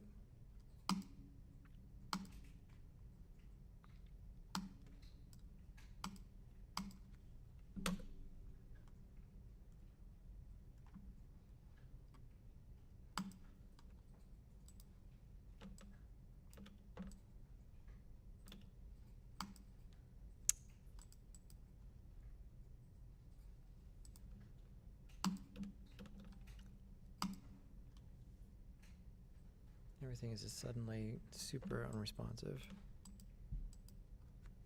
I'm gonna restart Substance Painter.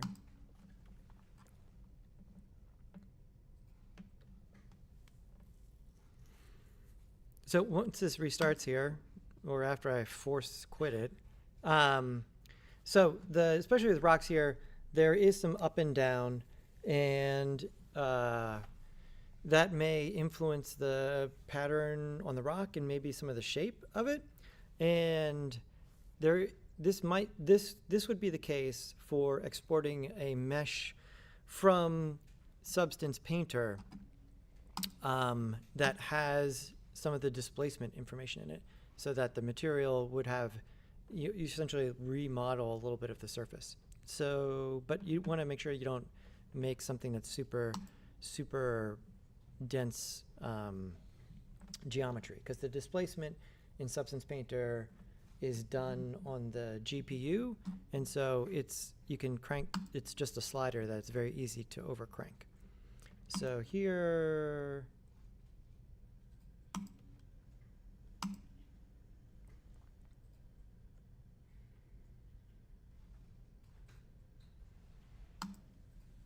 Here.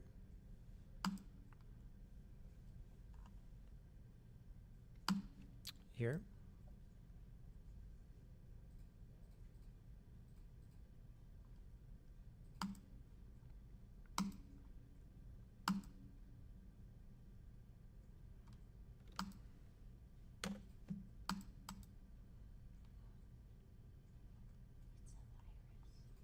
Maybe this material is just not cool.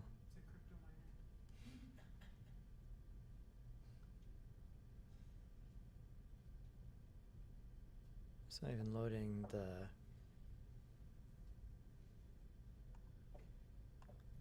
previews. Yeah, okay, so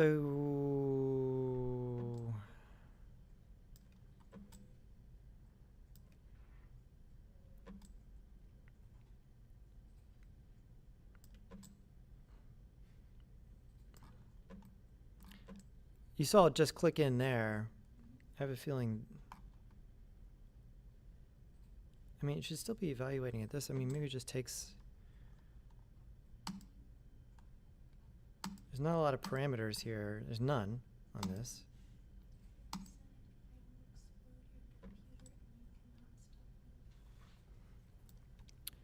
So what I was talking about over here, under shader settings, dialing down to displacement, which, you know, if it's not on, you need to turn it on. I can't remember whether it's on by default or not. Even if it is on by default, it's set to 0 by default for sure. So it's not displacing anything, right? And so there's the two things. One, tessellation, how much is it going to do extra subdivisions? And then how much is it displacing those subdivisions? And so let's not give it any extra subdivisions. Let's just turn this up. And now you can see that the texture is, the height on the texture is displacing the surface. Okay, so the problem here, the eternal problem with displacement, is displacement along UV seams, right? You can see it tearing already there with this because it's displacing and it's in UV space. Let's see if going to triplanar helps. But then I'll give it a little bit here, right? I'm not dragging this like crazy. You can see it subdividing in the viewport there, right? And so the influence, the way that the material is reshaping the rock, is getting more and more detailed. If I were just rendering this, I could crank this to some sort of reasonable amount that looked good, and then dial this in order to make this work, right? And so down here, does this even have a random button? Yeah, I feel like Adobe has like culled a bunch of the decent stuff that was on Community and shoved it over to the paywall part. And so now there's just kind of like a handful of things there. Anyway, let's see if we can fix that seam if we switch it to triplanar. And it does, right? So you understand why the seam showed up there, right? We're displacing the actual geometry, but the pattern is projected in UV space. And so even though these two vertices are adjacent in 3D space, they are not adjacent in UV space.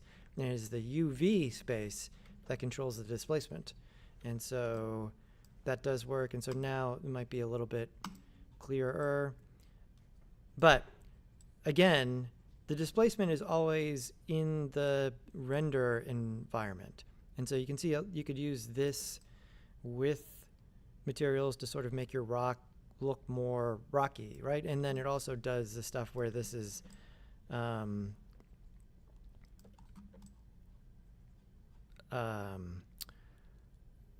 the physical form is innately related to the texture because we're driving the form from the texture. Like I said, there's no adjustments here. So if there's no adjustments, how can I do anything? You can layer things on top, right? So this rock looks too wet for my taste. And so here at the top, I put another layer over top, which just has roughness.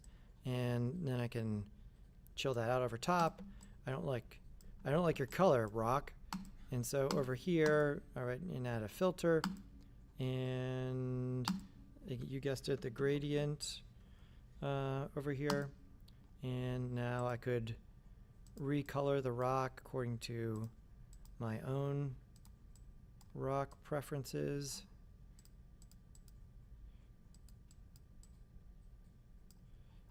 And yeah, the colors are just part of the gradient. The other major thing here is dialing in the actual sliders.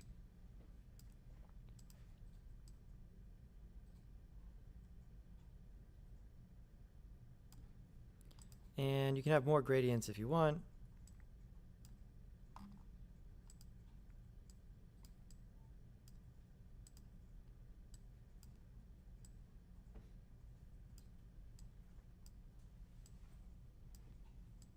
I want more of the dark stuff.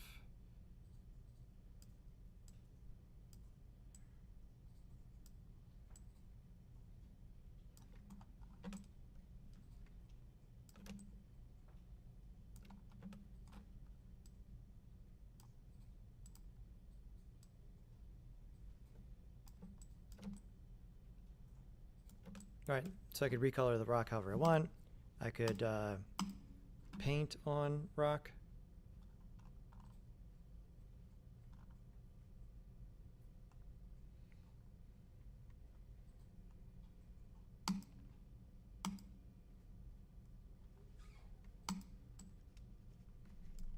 If I wanted to. Okay, and so I would export this. But then the second step is file, export, mesh. And so export mesh now with displacement. And so this is going to give us a separate mesh. Let's see just at this view how dense it is. Rock displacement.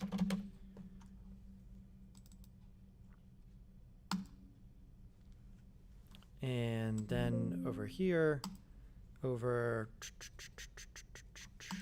in Unity.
Yeah, so I don't have the textures over here, but if we looked at this here, you know, for a big rock in the scene, that's not insane in terms of the amount of geometry there. So using Substance Painter, you know, as a modeling tool, right, to actually change the shape, right? So essentially just baking the displacement stuff from there, right? Because we don't want to run. You can, there is a mechanism to run displacement in Unity in real time, but you don't want to do that because it's, again, another thing that you need to run in real time there. But yeah, depending on all of the smart materials are going to have some sort of height information. And so in order to use it for displacement, you need to come over here, over to here. And if this isn't on, turn this on. This is how much you're going to, push it in or pull it out, depending on what you're doing. And then here. And then in order to make it usable, you almost certainly need to make sure that it's in triplanar. Otherwise, you're going to get that tearing along the UV seams, for sure. There. But now if I export the textures, I can apply them to that rock and have that rock in there, right? So all the crevices and stuff from the other things come through. I'm trying to think of any other modular design. Well, we talked about Gavin's before with the buildings, having a couple different walls and a couple different windows that then you can move around as you see fit in the space.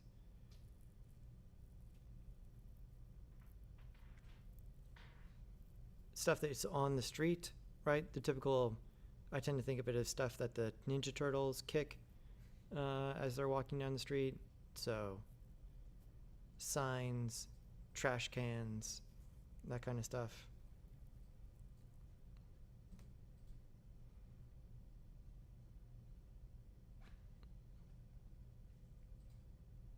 Yeah, I think we're in good shape here. Yeah, because it kind of falls into two things. We either have urban environments or like natural environments. We have the rock and the tree example. We've got our modular walls example. I think we're good. Sound good? Okay, yes. This isn't related to my project, but say you have like a street, and you want to put different like paint on it, like at an intersection, like you have a crosswalk, or like maybe like in a parking lot you have a handicap spot. Is there a way to have that separate and like put on top? Mm-hmm. Yeah. Let's talk about decals on Wednesday. Okay, it's a decal. Yeah. Yeah, I mean, that's one way to do it. I think that'd be the most flexible for the street example.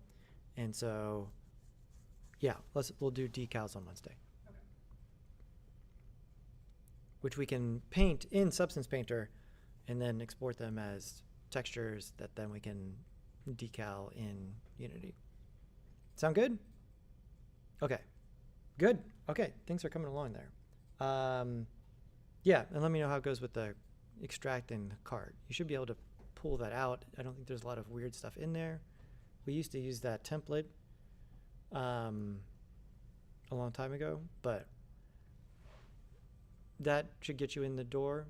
In terms of what you're saying about making the wheels individual meshes that go up and down, Because I saw there's a wheel plier and like that would be a late stage, okay. very, very late stage goal. Just make it, get the car, make the car move first, and then like push that back, right? Yeah. Yeah, because I don't think you want to be simulating the entire like suspension of the car. So there's all that.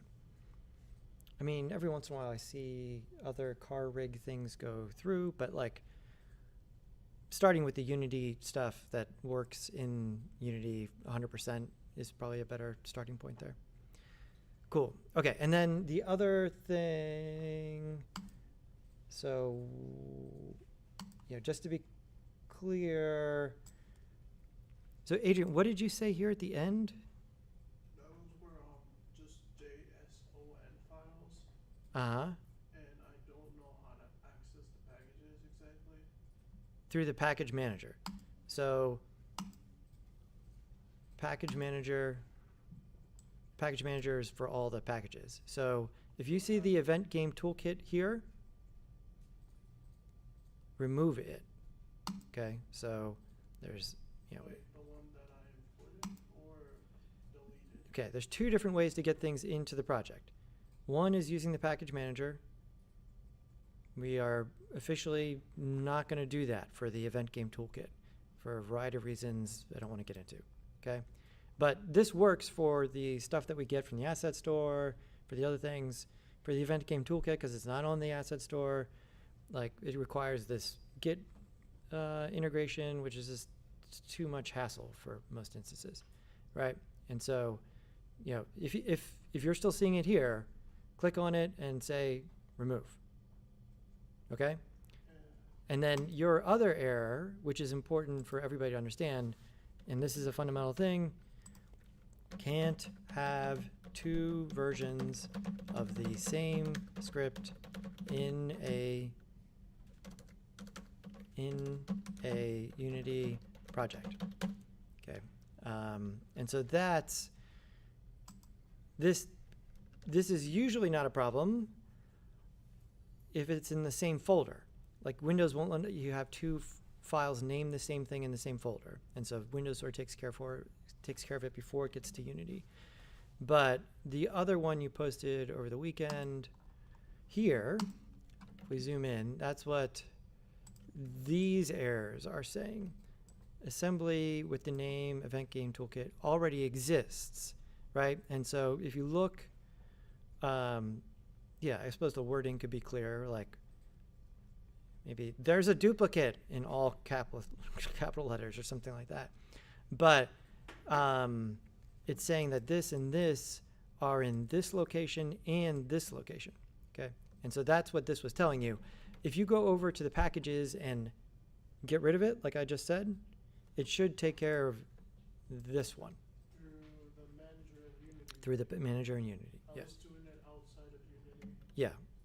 So do it, I think you had to do it in both to get back there, right? But so just delete, say remove in the package manager. Because I did delete the example Mm-hmm. event one, and I then went in and it did not work, and I was like, why is it not working? And I knew there was duplicates, I just didn't know where it was. I was like, I mean, the errors can be cryptic, right? I mean, like this kind of thing is, I have no idea what that is, but but you know, like I've solved many a problem by like acting like Sherlock Holmes here. I mean, this isn't brilliant. I just reading the path, right? And so again, where is all of the Unity stuff in the project? You know, 99% of the stuff you need to deal with is in assets, right? But when you do add a package to the package manager, it doesn't by default go into assets, it goes into packages.